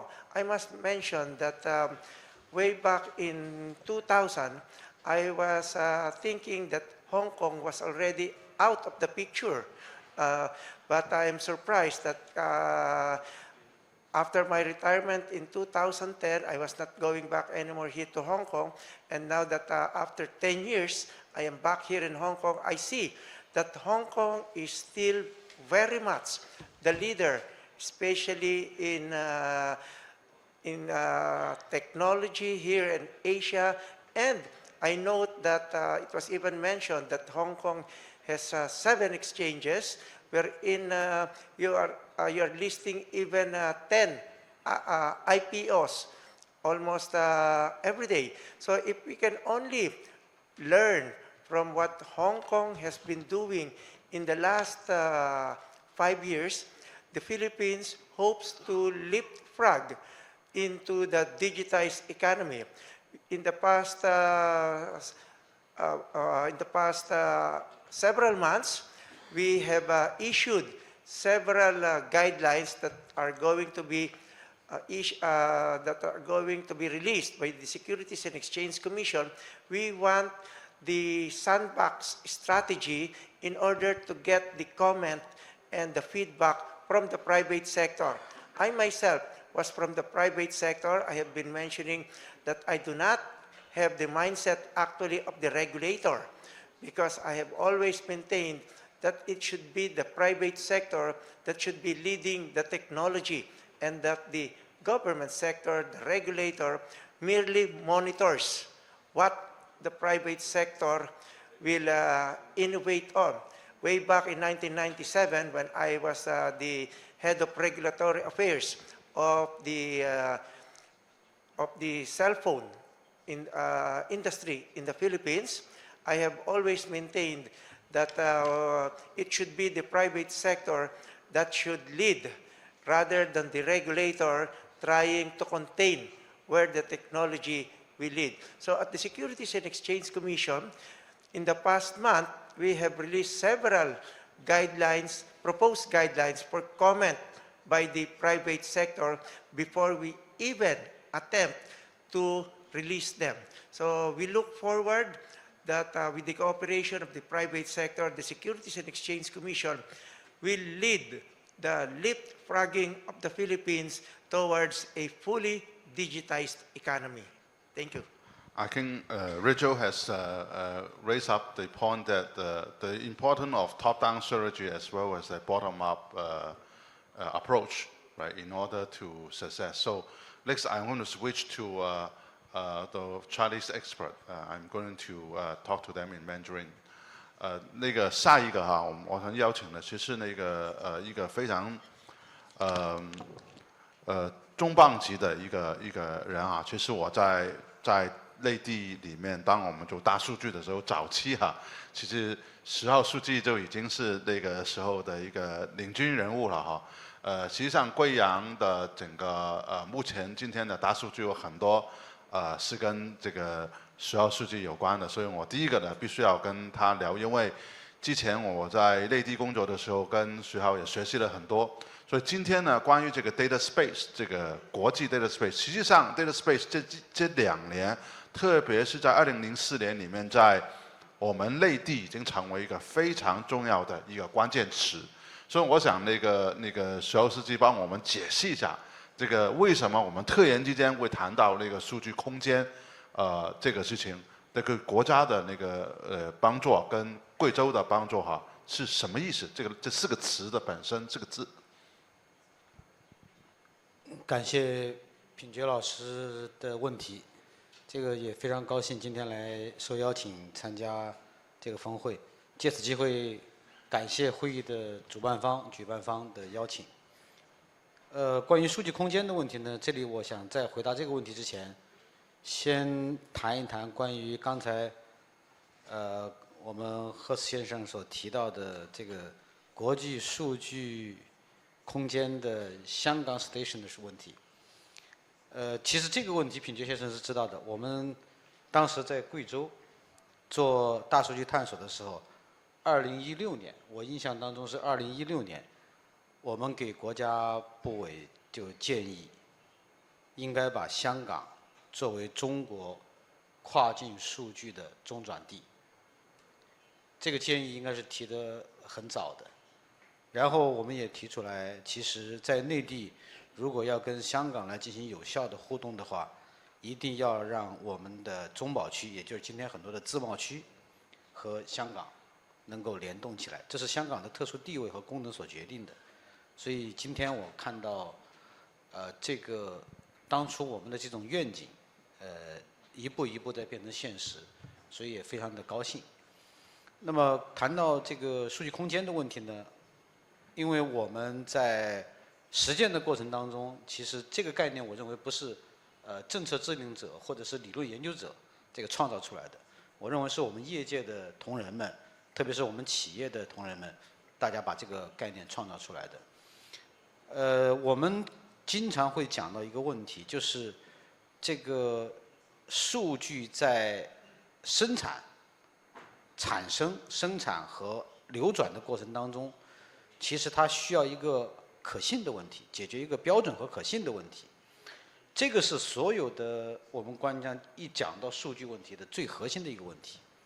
而要谈到可信，那么最好的办法就是说，能够有一个类似于我们叫 White House， 有那么一个地方，那么能够让各种数据去实现有效的汇聚，然后在这个汇聚的过程当中，还能够实现数据有效的融合，进而去达到数据的这种流通，或者说叫流转。所以由此而产生了数据空间这个概念。那么我们认为现在国家已经正式提出，有城市数据空间、行业数据空间、企业数据空间，还有个人数据空间等等5大类，对，还有跨境的数据空间。所以应该说，数据跨境流转或者说跨境流通这件事情，跟数据空间的建设有非常大的关系。所以刚才在赫斯主席那个演讲当中，我特别留意了他谈到的，其实所有问题的基础是可信。如果没有 trust 是这个基础的话，那不可能去实现有效的这种流通或者流转的，这是第一个概念。第二个呢，我也想借此补充一下，贵州大数据集团成立到今天已经10年了。这10年呢，我们把精力都集中在一个做信息化建设，第二一个呢，我们在云计算，这个应该说形成了我们的特色，而这个特色最关键的问题就是我们形成了大一统建设的格局，特别是在云计算的底座，包括在算力基础设施的底座上，我们投入了大量的精力。那么对于我们集团来讲，可能大家最熟悉的一个领域就是 iCloud。iCloud 在中国的唯一服务商是我们。那么我们在为 iCloud 服务的过程当中，也面临着工作数据，而不是个人数据是工作数据的跨境流转的问题。那么这个问题呢，应该说我们一直在探索，也跟国家的有关部委在不断的沟通。那么我们很高兴的看到，就是这个全球数据跨境这个合作倡议出来之后，国家的方向非常明确了。现在我觉得对于数据跨境流通这个问题，不存在方向性的争议，而是实现的路径如何去有效的大家共同去探索，这个是我觉得我们行业大家共同面临的问题。那么在这个过程当中，我有几点也是借此机会和同行一起交流。首先是基础设施，数据跨境的基础设施建设，这是所有问题的基础。那么最近呢，刚才我听到我们东南亚的几位嘉宾谈到了他们的一些对于未来发展的一些构想。最近呢，我们的业务也在向东南亚地区拓展。在拓展的过程当中，我们感觉跨境数据基础设施建设是一个非常重要的环节，这一关是绕不过去的。而且这一关我们觉得是当前需要下大力气的，这是第一个问题，需要解决的问题。第二一个呢，从今天联盟成立，我也非常高兴我们能够参与。这个当中，我觉得标准，就数据跨境的标准和规范，这个是需要从2个方面来发力的。一个是底线，数据要跨境的底线的标准。第二一个呢，就是我觉得还是需要从需求，从我们业内同仁的大家共同的探索当中，去不断的实现这种跨境数据的规范，如何去形成这个大家的共识。那么第三一个呢，我觉得在我们未来数据跨境的这个过程当中，如何发挥企业，如何发挥我们像联盟这样的行业机构或者说行业协会，包括和政府的监管部门之间的有效的沟通与协同，这个问题也非常关键。所以我觉得需要这几个方面共同的支撑，来解决好我们数据跨境这个流转的问题。而我是把数据跨境的这个可信数据空间归为到基础设施一类的。谢谢。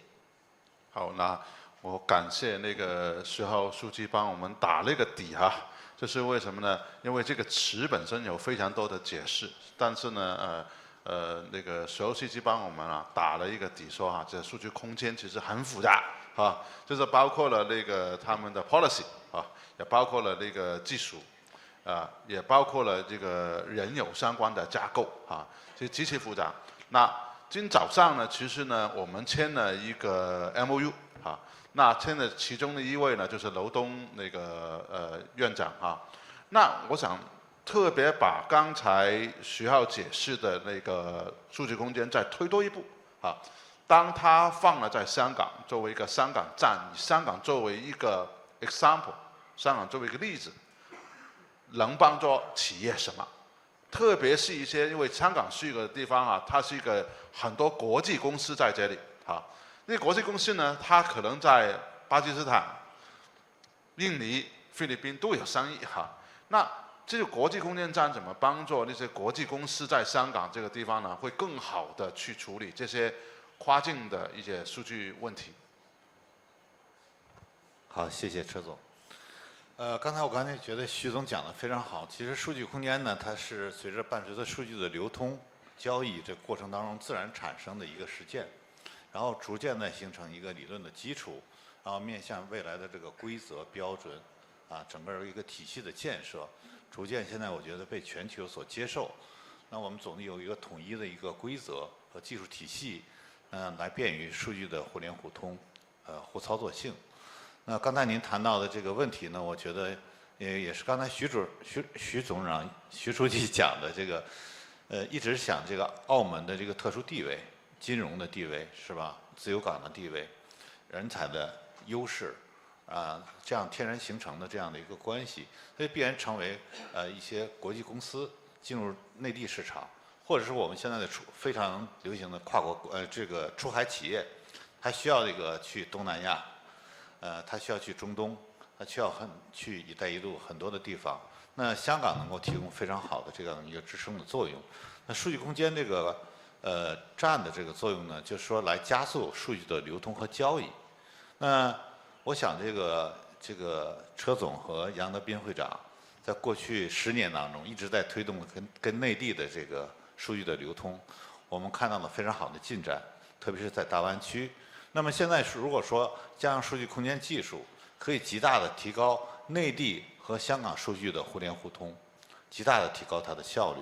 不只是说我们的一个法律文本，是通过技术让数据流通到香港，可以流通，可以控制，可以有效的使用，这个是非常重要的。那另外一方面，我觉得今天阿哈兹主席也来讲了，就是国际数据空间正在形成一个全球的网络。包括我们在座的这个印度尼西亚、马来西亚，都在建立这样的一个数据空间。数据空间之间的联系，也就变成了数据之间在全球的一个流通的一个过程。那么香港站的这个联通呢，也是服务于整体的这个出海企业以及希望进入内地的企业的一个 hub。那么这个 hub 将会起到非常重要的作用。第一，要有一套解决方案、技术标准。包括是国际的一些标准的一个参与，重要的是实践。那香港还有另外一个特点，就是我们实际上在过去实践当中一直遇到的问题，就是不敢、不用、不会这个数据的问题。里头一个很重要的问题是利益分配的问题。那么如何用新市场的机制来激励数据的使用，特别是现在这个高质量的 AI 的数据集对于 AI 公司。那么香港未来会打造这个科创的这个中心，也具备这样的能力，包括从人才，这个算力基础设施，还有我们原来就形成的香港互联网交换中心的地位，承载的这个内地和国际的流量的50%以上。那其实这个地位已经有了。那么在这个基础上呢，就是我想这个能够把这个在数据这个领域。引入这样的一个生产关系，也就是 Web3的这样的一个金融科技的东西，在数据当中的一个积极的应用，去激励这个数据的提供方、数据的使用方、相关方都能得到一个激励，形成一个正向循环。而且香港在2023年已经开始进行这方面的尝试了。我相信数据这个领域，在未来这个数据交易流通平台。或联盟的机制下呢，它会发挥更大的作用，在这个激励方面，应该是联盟一起来策划一些激励的机制。那能不能想象，譬如说，如果我在空间站，我建了一个空间站在印尼，我也建了一个空间站在香港的话，数据不需要离开印尼，其实香港那边的总公司也能使用这个数据。反过来说，如果印尼有些公司，它本身已经有的应用到香港使用了，等于它是个游戏公司，它的数据也不需要从香港要转到印尼使用，也就印尼的公司还是可以用来做分析呢。对的，您讲的非常好，这里就提到一个这个我们叫做分布式部署、数据自主权的问题，就是大家就是有2种场景，一种是像我们云上贵州非常可信的，那我愿意把数据集中的托管到它的数据湖，这个它的沙箱当中。来进行分析，还有一种呢，就企业，它或者是一个行业，它的数据它不想离开，但是你可以来访问我，我可以通过我们俩的一个规则来通过智能合约形成这样的一个数据的这样相互的一个访问，这个是在技术上是可以实现的。所以不同的站之间可以进行数据的这个分享，包括多少次、什么价格、什么方式、如何销毁，这些都可以通过技术的形式来实现。但我觉得中间里面还是很需要一个国际比较公认的一个机构哈，可以作为一个没有利益相关的团体去监控这一个 data space 它本身的那个数据流通哈。那下一位呢，其实我为什么今天要请他过来呢？是因为呢，他现在所做的行业是急需要数据的流通的。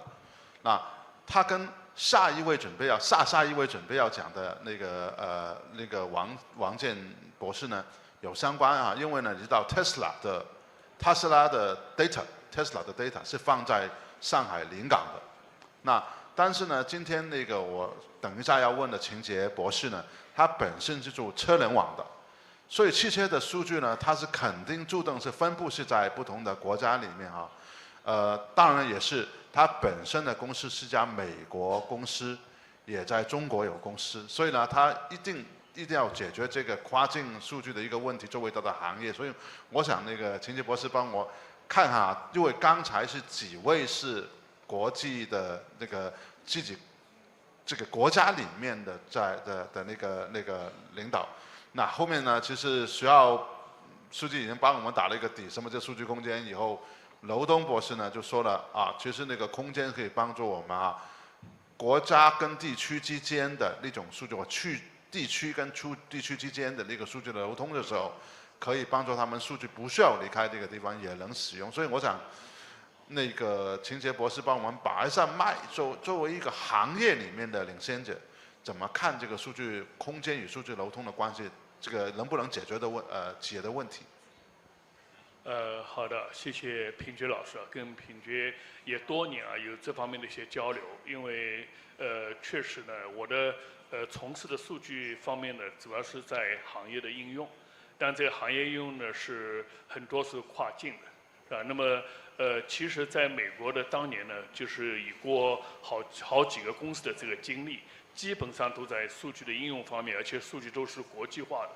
那么这里面呢，就是讲到跨这个词呢，首先呢，就是数据之所以要跨呢，往往是因为他们的就是生产数据的地方跟研究数据跟应用数据地方呢是会有所不同，是吧？所以要跨，是吧？所以它有一个本身就有这样的一个目标，所以我感到呢，从基本的点咱们在香港是吧？这个尤其建立这样的一个联盟，要把数据国际化的话呢，必须要想到几个点。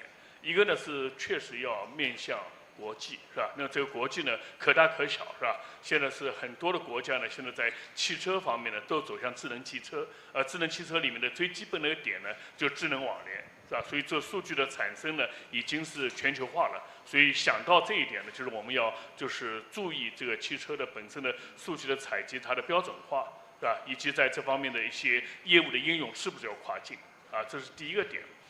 第二个点呢，我感到是面向科技，因为科技解决了无形当中也是一个数据怎么去流通和怎么在不是物理上的流通的情况下进行逻辑上的流通和应用上的流通。那么什么意思呢？比如说以前我们货币咱们到这边来花钱，我还得带着钱要不到这个 money exchange 是吧？去换钱，换了钱的目的就是我要给人家一个现金支付。但如果不是用现金支付，用数字的手段，我说像阿里 Pay、Apple Pay 是吧？这些东西呢，可以实际上拿到你的钱，但不需要这个钱的本身的纸张的这个流通。那么数据也是这样，是吧？这个很多的是靠科技方面来保障呢这个数据的流通的这个方便度以及可信度，这中间不会作假，是吧？不会有这个信息上的损耗，是吧？那么这是面向科技。第三个呢是面向应用。因为没有应用的目标的话呢，往往这些很多的这些数据的平台的开发、联盟的机制是很耗钱的，是吧？所以这方面呢，由于收不回呢，大家对这方面的主动性、动力呢会不强，是吧？第四个呢是面向人才，因为这个方面呢确实是一个专业，这个不是一个简单的，就是数据放在哪里谁都能用。所以这里面呢，就是有一个好的一个就是人才的集聚地，是吧？对这方面的发展呢，会特别就是走得前沿一些。那么从这个角度来说呢，尤其在行业里面的车联网的数据呢，它是基本上已经达到就是每几十毫秒可以发一条数据，每一条数据可以是几个 K， 所以一辆车如果马路上一天平均跑2个小时的话，这个数据已经堆积的相当可以，是吧？那么在这个方面，数据怎么用呢？从几个方面，尤其是从跨境的这个角度，第一个。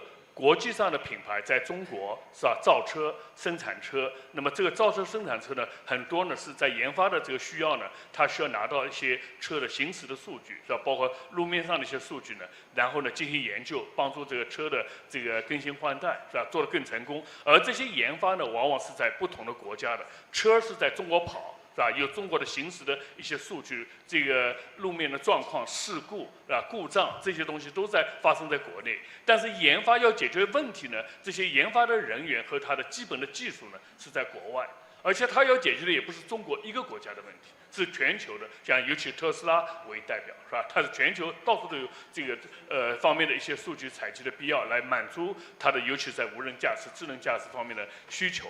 是吧？那么这就碰到一个问题是什么呢？这数据里面有个人数据，有敏感数据，是吧？有各种各样的数据，怎么解决这个问题？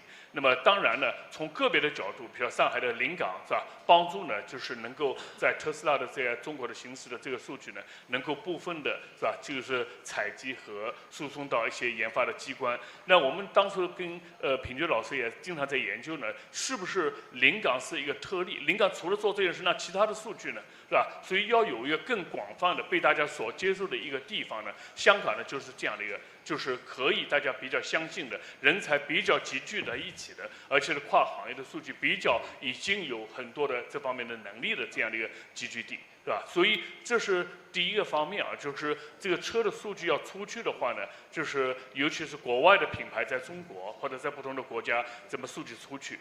第二个问题是什么呢？中国现在面临的也是咱们国内的很多新能源车的品牌要出海，而新能源品牌100%是智能网联的，100%。那么这个车到了任何一个国家里以后呢，就牵涉到这个数据是同样的问题，怎么能够出国境，是吧？返回到咱们的研发的机构进行研发，那么所以这2个点呢，就是数据呢是有一个出境的必要性。数据呢是相当大的一个量，而且质量是得到保障的，但是这个数据的应用呢，有的时候是不可控的，是吧？怎么去用这个数据？所以这里面呢，就是从我们的实践当中呢，感到有几个重要的节点。第一个呢，就是数据呢本身呢是比较可以标准化的，可以建立一个清单，是吧？什么数据是不能出去的？第二个呢是建立一个概念，就是叫出境、出关不出境。出关就是出海关，也就是说不受国内的监管的控制，是吧？但是在这个环境内呢，是不出一个国家的国境，比如不出中国国境，在香港也好，是吧？在其他地方也就像一个自贸区。那么相应的国家呢，它可以派自己的这个研究人员、数据的从业人员呢，来进行这个数据的操作，是吧？这是第二个方面。第三个方面呢，就是我刚才讲到的，用科技的手段呢，很多的可以把数据提炼到一定的程度，对吧？最简单的就是统计，产生统计报告，或者呢是产生一些数据的压缩，或者呢把数据的应用呢分成几个部分，基础的应用呢用一些函数呢已经进行一些加工了以后呢，就不是原始的数据，更容易就是得到这个准许，可以出境。得到一个应用的目的，就刚才品菊老师提到的，这个印度尼西亚的这个游戏公司是吧？这个情况其实也是一样的。那所以这是从这个几个方面呢，我们感到呢能解决这样的问题。那么在这方面呢，已经有没有一些先例呢？其实在车联网方面还是比较新啊。这方面呢，当然有些国家之间呢，它是有一些数据联盟的互相信任的关系的，比如说西欧和美国。是吧？他们是在 safe harbor 是吧？它互相可以传送，但是到了现在呢，就是即使西欧和美国之间的这个数据呢，促进的也是成很大的一个问题。所以这个方面呢，更多的是利用到就是咱们对应用的把握，这个应用需要什么样的数据的加工，能不能达到一个半加工的状态，然后把半加工以后的数据呢，已经能够保证数据的安全、数据的这个隐私、数据的这些规范的方面的要求呢，然后呢再解决一个促进的要求。这样呢不会对应用的本身呢形成负面的影响，但是呢比较容易通过是吧各种企业、行业或者国家的对数据安全方面的一些规范的要求，所以这个方面呢，以前呢在美国的公司呢，我想举个例子呢，比较典型的是旅游数据。旅游数据呢，它本身也是很多是跨境的，这里面有航空公司的数据，有这个酒店的、旅行社的。是吧？这个 OTA 的数据很多呢是在很多的国家内，一个国家的一个公民是在就是 Country A 是吧？这个国家1，然后呢要到国家2里面去旅游，所以它的数据本身也是由于这个业务的特殊原因呢，就是跨境的。那么在美国呢，已经有这样先例呢，集中了差不多有40多个国家，170几个头部的旅游行业的数据，放在一个平台内进行一个数据市场的操作。那么这里面就是有很多的跨企业、跨境、就是行业，是吧？这个从应用的角度，但是呢，就是它作为一个空间，作为一个市场呢，已经相当活跃，相当安全的在使用了。那么根据刚才我讲的这个车联网呢，现在从这个角度来说呢，已经不是个先例。但是车联网的这个技术复杂性更高呢，使得它对人才的要求呢更高一些。但是刚才我讲的这个最重要的部分呢，用科技的这个方面的手段呢，是可以把很多现在存在的一些数据促进的问题是这个解决。好，那我下一位想请那个王健哈。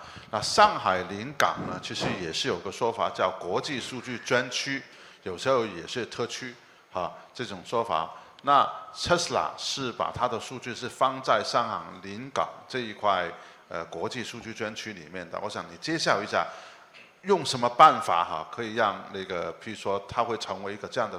或者有什么特别的地方在这个数据专区里面去提供给你的商户呢？好的，非常感谢啊，今天到这边参加这个大会。我们分享一下我们在上海做的一些数据跨境、数据流通的一些探索。我们临港新片区呢是上海的一个自贸区啊，这几年在大力发展。汽车、飞机制造、航运、生物医药、集成电路，包括 AI 的应用等方面的工作。那我们这个公司呢，就是属于政府在推进这方面公司的实际的运营公司。这个几年来呢，我们一方面是在打造一些跟国际规则相应的基础设施啊，包括我们的海缆设施，包括我们的离岸的数据的中心啊，包括现在打造的我们叫功能性的数据空间啊，叫做可信数据空间，跟国际的规则在对应。第二个呢，我们在积极探索数据流通的这么一个规则啊，特别是在企业的数据流通方面啊，由于数据的一个变化太大，它的不同的领域、不同的数据，它是有不同的一些场景的出现，所以我们在临港这几年呢，大概在我说的这个10几个行业、近100个场景啊，我们在积极探索数据流通的一个规则。那么这当中呢，就涉及到汽车，特别是智联网联汽车、金融啊、生物医药啊，包括我们所说的 AI 部分的一些应用。那么在汽车领域呢，临港是这么来做的。首先呢，我们对汽车，特别在智联网联汽车，我们是做的是对它的这个汽车做了分类分级的目录，把汽车的出境和入境用正面清单的模式，先做正面清单，再逐步过渡到负面清单。那么类似于像特斯拉，包括其他的一些汽车，我们首先对它的所需要传输的数据分类分级，然后呢做出了操作指引，然后再进行推进。那么在数据传输过程当中呢，我们有一套安全的机制啊，对它的数据呢做一些存证啊，做一些后期的审核啊，特别是在数据的出入当中，我们有一套管理的办法啊。那么在这个当中呢，就是说通过这几年的应用啊，能够保证一方面它自己企业内部的数据和全球化的各个工厂数据的一些共享，同时呢又针对本地化的数据，需要它存储在本地这方面我们一直在做。那么现在的发展当中，越来越多的无人驾驶的模式又出来了，所以无人驾驶当中利用 AI 的应用的创新，在汽车如何做好管理我们在临港也在现实先行，也在做这方面的一些工作吧。所以在这方面呢，我认为这个需要有一个跟国际对接的数据的一个对等的一个专区，我们是这么想的，因为各个企业全球化的布局很多，不包括外资企业，包括现在这2年中企出海，它在全球设各个工厂。那么不单是数据出境，还涉及到全球数据的统一化管理。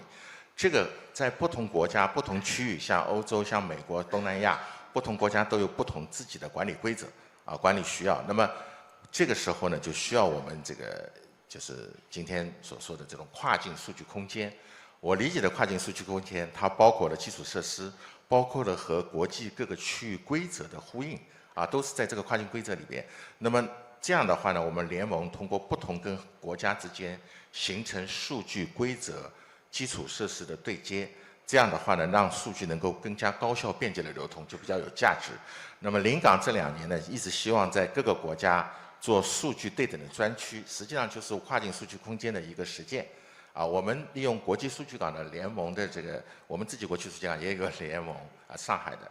这几年呢，我们在欧洲、在西班牙、法国做国际数据空间的落地，就是希望和比如说我们中企出海在西班牙设立的工厂，在巴塞罗那，我们希望和巴塞罗那区域性的合作，建立区域性的数据的一个对等的专区，让临港和这个比如说在欧洲某些区域数据能够通过一定的规则，通过一定的安全设施，让数据能够自由流通起来那么同样，我们觉得香港在这方面就更有优势香港有良好的政商环境，有非常强大的基础设施有法律的规则跟国际更加呼应我们利用我们的这边今天成立的联盟，能够成为中国和国际数据的一个交换的一个枢纽这是我们想做的。所以在这2年呢，我们在上海呢只是做了这方面的实践，但是我认为香港在这块它的基础更好能够通过这个香港的这个模式，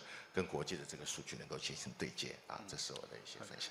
很感谢王先帮我去讲了最后的一个简单问题希望大家可以简短的去回答一个从我这边过去，就是说香港今天我们成立了一个国际数据联盟你对它的期望，或者是觉得它可以做怎么样可以做得更好用非常简短的那个去跟我们说一下你的想法。Can you give a very short brief on how can we improve, or how can we for the International Data Alliance, how can we do it better, or what would be your opinion on how to start it up? Yes, thank you. That's a very great question. Again, when we are talking about cross-border data alliance, it's come to the international standard that we need to follow. So producing a high-quality data is going to be very important. That's why Indonesia now, we are setting up a standard for all government across border, across a nation, including also try to connect with state-owned enterprise and private sector. We try to setting up a standard that also align with international standard. We understand that we need to follow a standard for making sure data privacy, data security can be manageable and controllable. But I really want to underline the idea to having a cross-border data, producing high quality data, that the idea is now for Indonesia, it's not only for the government itself, but we really want to making sure that how society can really benefiting the luxury of the data itself. So whenever we call data as a new oil, so society can get the benefit for that new oil. So it's not only goes to the government itself, but it needs to come to how to make a prosperity society across all the nation, and hopefully it's come to the region and international level. That's Thank my you. talk. How about An? I think it's very important that we standardize and agree on the protocols first so that the form and shape of the data that is to be exchanged, there is a global standard as per which we can start harvesting and gathering our data. And within Pakistan, we have data regulations and data regulatory authorities with which we can cement and facilitate the partnership with the Greater Bay Area Association and IDSA and strengthen the partnership. But as Ministry of Finance in Pakistan, we can assist in the matchmaking agreements on the protocols, how frequent and how much the data exchange is supposed to work, and we'll be more than forthcoming in that offer, because we want the economy, as Didi was mentioning, technology for us is a means to an end. And if this partnership can materially translate the lives of the common Pakistani, we would be more than willing to participate and integrate our economies with the more developed economies of the world. Thank you. Roger? Thank you. I'd like to share actually an experience. I mentioned that way back in 1997, I was the head of the regulatory and the international business of PLDT and Smart, the telecoms company in the Philippines. We had formed at that time the GSM Operators Alliance, which is now known as the GSMA. Perhaps we can actually lead in this data alliance, and it can always be held here. We can actually start here in Asia, particularly in Hong Kong. We have the best convention facilities. It has become an annual event already, wherein the roaming operators, that's why you can see the feasibility and the seamlessness of your cell phones being operated anywhere in the world. Way back in 1997, I was one of the pioneers that spearheaded these roaming alliances with the entire world, and it became now the norm. So we have the framework already of the same thing, so we can actually have this data alliance. This is a very good start, this data operators meeting, and this is something that we cannot live with the simply with the telecom operators. Data is now, the data operators will be the leader. So I am suggesting that Hong Kong, particularly this particular group, will serve as the leader in forging, especially that Asia, particularly China, still has the biggest portion. So we can really start by organizing similar events. At least this one should be further forged as an annual event and invite all the major data operators. Okay. Thank you. Thank you for the tips from our friends from Indonesia, Pakistan, and Philippines. Now, I'm going to switch to Mandarin again. 史书记，那个关于我刚才问的问题哈，就是你有什么提议啊，给到我们香港？2句话，初心不改。一句呢是希望香港在中央政府的支持之下，积极的去打造中国跨境数据流通的综合试验区，这个为国家、为内地打样。第二一个呢，其实我们也期望香港能够背靠内地，成为国际数据流通的枢纽之一。就这2个期望。好的，谢谢书记。那个毛东博士，我想一个是像今天这样的一个对话平台，我们能邀请一些各国的这个主管机构和数据监管部门能够积极参与，能够让他们知道我们产业的一些需求，并讨论一些统一的数据传输的标准，以便我们在技术上面实现。第二呢，就是法律支撑方面，联盟呢应该是在这方面有更多的工作可以做，包括这个进行这个相应的咨询和这样的一个 AI 的支撑。那另外一个呢，就是说利用香港在整个推动国际数据空间和 Web 3.0当中，去采用一种新的方式，去促进这个利益的分配机制的形成，分配和激励机制的形成。最后一点就是应该在一些有特色的，像金融、医疗这样的重点领域开展这个国际化的应用示范。谢谢。钱杰博士。我就讲一点啊，就是在我们比较专注的这个汽车的这个领域，尤其是智能汽车、这个智能网联这方面的一些数据方面的应用的发展，我们希望呢，在这个香港这边呢，能够在这个方面呢，也能做出一些这个标准和成功的实践。好，王坚博士。那个，我是这样建议，我觉得联盟可以发挥。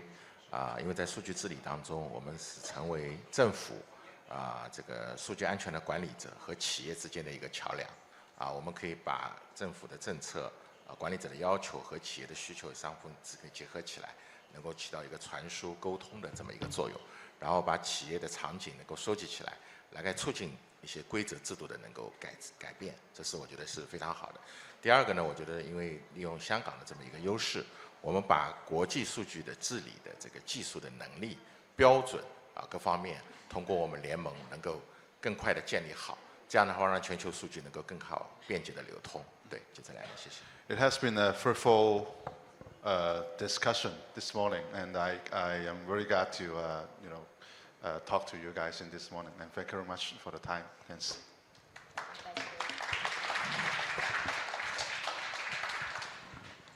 请留步，感谢大家的分享。我们现在会拍一张合照，请大家站在红线前面，谢谢。Thanks for your insightful sharing. Let's take a picture together.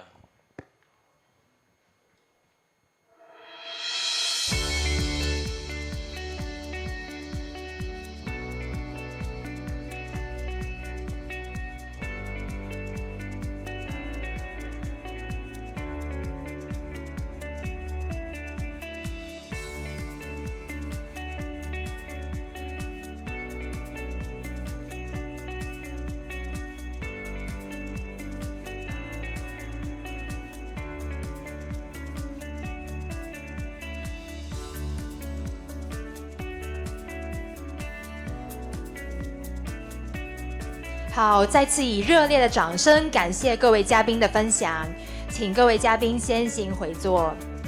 Thanks so much. Please be seated.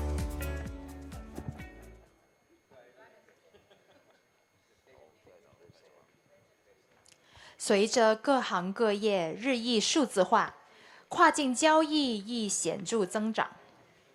数据连接已成为全球迫切性的业务需求。同样的，在大湾区内，跨境数据的流通对于各行各业来说都有进一步融合以及联通的重要性。通过设立和协调妥善管制框架和标准，能有效地促进香港与大湾区其他城市之间的数据流通，以及应对在各个司法管辖区经营业务的运营挑战和合规的不确定性。因此，香港作为亚洲金融中心，拥有可靠的资讯通讯基础设备和创新能力，具备成为大湾区金融数据枢纽的条件，能促进区内数据的流通以及交易。接下来，我们有请香港特别行政区政府特首政策组组长黄元山先生通过影片为我们分享发展数字贸易的几点观察，有请。梁振英副主席，请各位嘉宾就座，謝謝。劉光源副主任、楊德斌會長，各位好。好高興連續第2年接受邀請出席由大灣區國際信息科技協會主辦有關數據發展嘅峰會。今年呢，由於有其他公務在身，未能親身出席，所以錄製一段視頻去簡短致辭。接下來會由政策組嘅關家明副組長再作詳細嘅講解。20屆三中全會審議通過中共中央關於進一步全面深化改革、推進中國式現代化嘅決定，指出要鞏固提升香港國際金融、航運、貿易中心嘅地位，推進數字貿易發展，可以話係促進香港作為國際金融、航運、貿易嘅協同發展嘅關鍵之一。以貿易文件嘅電子化作為例子，電子化嘅文件咧有追溯性、真確性高，有助咧銀行批出貿易融資，以助咧金融服務咧去提升貿易嘅發展。處理貿易文件嘅成本降低咧，亦都有助降低航運服務嘅成本。同時，電子化嘅貿易文件咧係真實資產代幣化嘅基礎。代幣化後嘅真實資產咧，能夠喺區塊鏈上面交易，增加流動性同埋安全性，係未來金融服務嘅重要發展趨勢，有助香港發展代幣化嘅金融市場，開發金融中心嘅新增長點。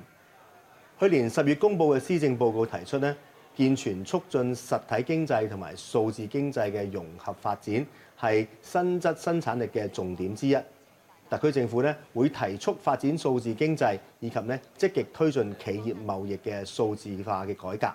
而去年11月29日，中共中央辦公廳、國務院辦公廳聯合公佈關於數字貿易改革創新發展嘅意見咧，亦都係強調數字貿易係數字經濟嘅重要組成部分，已經成為咧國際貿易發展嘅新趨勢同埋經濟嘅新增長點。由此可見，香港同埋內地全力推動數字經濟同埋加速發展數字貿易嘅目標咧，肯定係一致嘅。相信憑住香港一國兩制嘅獨特制度優勢咧，必定能夠喺促進數字貿易改革創新發展上面咧貢獻國家。最後預祝峰會成功圓滿舉辦，農曆新年將至，祝各位合家平安、身體健康、心想事成。感謝分享。那接下來呢，我們將有請香港特別行政區政首特首政策組副組長關家明先生為我們進行分享。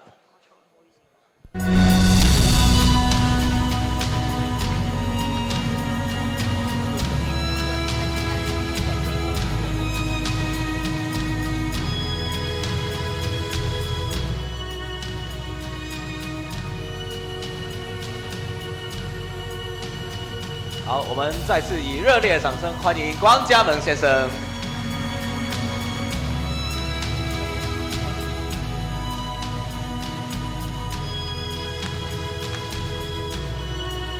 大家好，首先再次代我哋組長向大家致歉，就佢今日嚟唔到。同樣上一年同樣嘅情況咧，都係一樣，我哋咧貫徹咗香港一國兩制嘅做法，我哋一講兩人，佢先用video，然後我本人代佢喺呢度再同大家做呢啲交流。剛才我 observation 好簡單，就係話大家都好清楚我哋政策組嘅功能。我哋有一句説話8個字咧，就解釋咗我哋做乜嘢。對外咧，我哋係只聽不説，因為唔可以亂咁講嘢。對內咧，喺政府裏面咧，我哋只説不做，因為所有要做嘅推行嘅政策咧，都有相應嘅政策局去負責。咁有人話我哋呢個係絕世好功。今日希望咧，我哋打破少少，唔係只聽不説。但係我哋可以講乜嘢咧？事實上咧，我個人嘅覺得咧，你跟住 lunch 之後有一個好重要嘅 talk，就係我哋數字政策專員黃志光先生同大家分享嘅。嗱，喺佢哋呢個數字政策辦公室成立之前咧，的而且確我哋政策組做咗一啲工作，亦都俾咗一啲意見。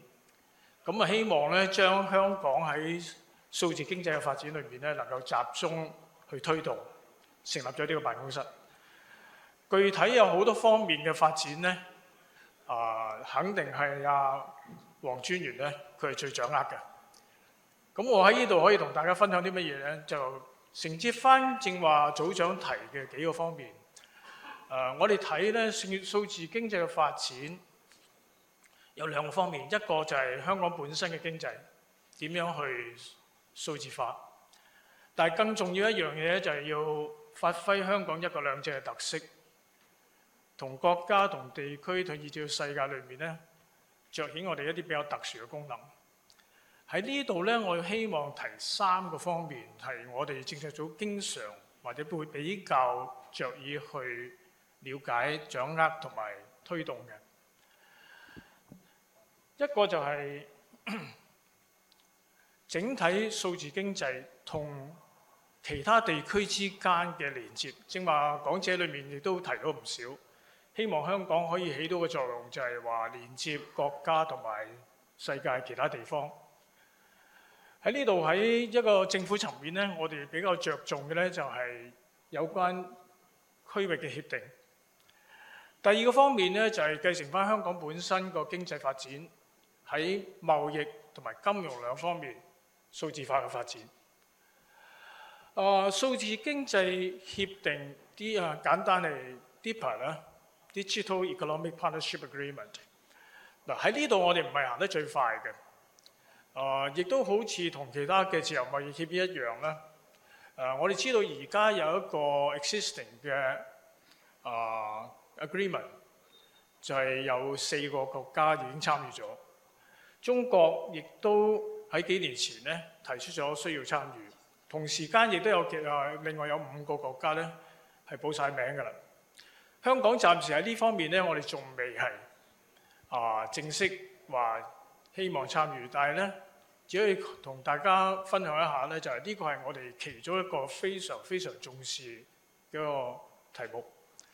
但喺未參與或者未正式要求參與 DEPA 之前咧，我哋嘅 focus 咧而家係喺我哋傾一啲 bilateral 雙邊嘅協議、經貿嘅協議裏面咧，盡量將呢個數字化需嘅要求咧係擠喺呢個協議裏面。第二個方面咧就係有關貿易，呢個可以係喺成個經貿發展裏面，除咗金融之外，數字化嘅推進係比較着力一啲嘅。我哋亦都唔算係行得最前，亦都有好多朋友提過我哋唔可以再遲啦咁。我哋而家正係做緊一啲基本嘅 infrastructure 嘅工作，包括乜嘢咧？我哋嘅法例，我哋比較獨特嘅一個數字嘅生態環境。喺呢度我哋參考咗 WTO、ICC 國際商會之間嘅一啲嘅分析。背後咧，我哋而家推動緊嘅咧，集中嘅譬如話有經商局裡面嘅單一窗口，呢個係主要係集中嚟講貿易方面點樣可以數字化，同唔同嘅 trade process 裏面去推動。另外一方面咧，亦都喺法律方面，我哋有啲研究點樣可以根據而家比較多國家即係用嚟做一個範本嘅聯合國嘅相關嘅一啲法例，去推動我哋自己內部嘅一啲法律上面嘅改革。仲有第3方面咧，係有關金融。金融呢邊咧，我哋係可能大家會比較留意到個發展係比較多，亦都算係比較前。金融方面嘅發展咧，喺數字化方面咧，首先由政府嘅角度，即係中央銀行嘅角度咧，第一個就係中央銀行之間嘅數字化嘅貨幣，Central Bank 嘅 Digital Currency， 呢個香港算係行得相對比較前嘅。我哋由開始同泰國央行合作，到之後發展到而家，我哋跟人民銀行同 UAE 以至到國際清算銀行同埋最新嘅沙特阿拉伯央行，而家已經一齊推動緊一個叫 mBridge 嘅 project。呢個裡面背後咧，基本上係中央銀行間嘅數字貨幣嘅應用。除咗解決一央行之間嘅呢一啲 settlement 之外咧，我哋亦都有注意到一啲商業上嘅應用，譬如話穩定幣 stable coin。喺呢度今年裏面咧，我哋嘅計劃咧係相關嘅政府部門會推出一啲相關嘅一啲嘅條例草案，希望咧係就住呢個 stable coin 嘅 issue 方面咧，我哋有一啲規管嘅規範。仲有咧就係連接翻剛才我講嘅有關貿易方面啦。數字貨幣嘅應用喺商業上面嘅應用咧，喺金管局裏面有個ensemble嘅 project。呢個 project 本身咧，亦都而家已經發展到有差唔多有20幾個國家嘅正式或者非正式嘅參與。咁通過呢個ensemble，亦都有包括咗好多 private sector 嘅參與，譬如話 GSBN 啦，有關呢個 shipping 嘅一啲digital 嘅networking。個發展會係點樣咧？根據而家嘅情況咧，就係仍係一啲初步嘅構思同埋一啲沙盒嘅推演。咁我哋希望咧，通過呢一類唔同嘅 package 裡面嘅發展咧，能夠慢慢俾到我哋一個比較完整嘅，無論係喺民間商業同埋政府與政府之間有一個比較完整嘅一個嘅網絡。咁喺呢度我哋再講翻一個咧，就係我哋好希望咧，今次呢個聯盟裏面嘅發展，其實正話好多講者都提到啦，能夠扮演到一個連接政府、民間、商界、企業互相之間嘅一個溝通。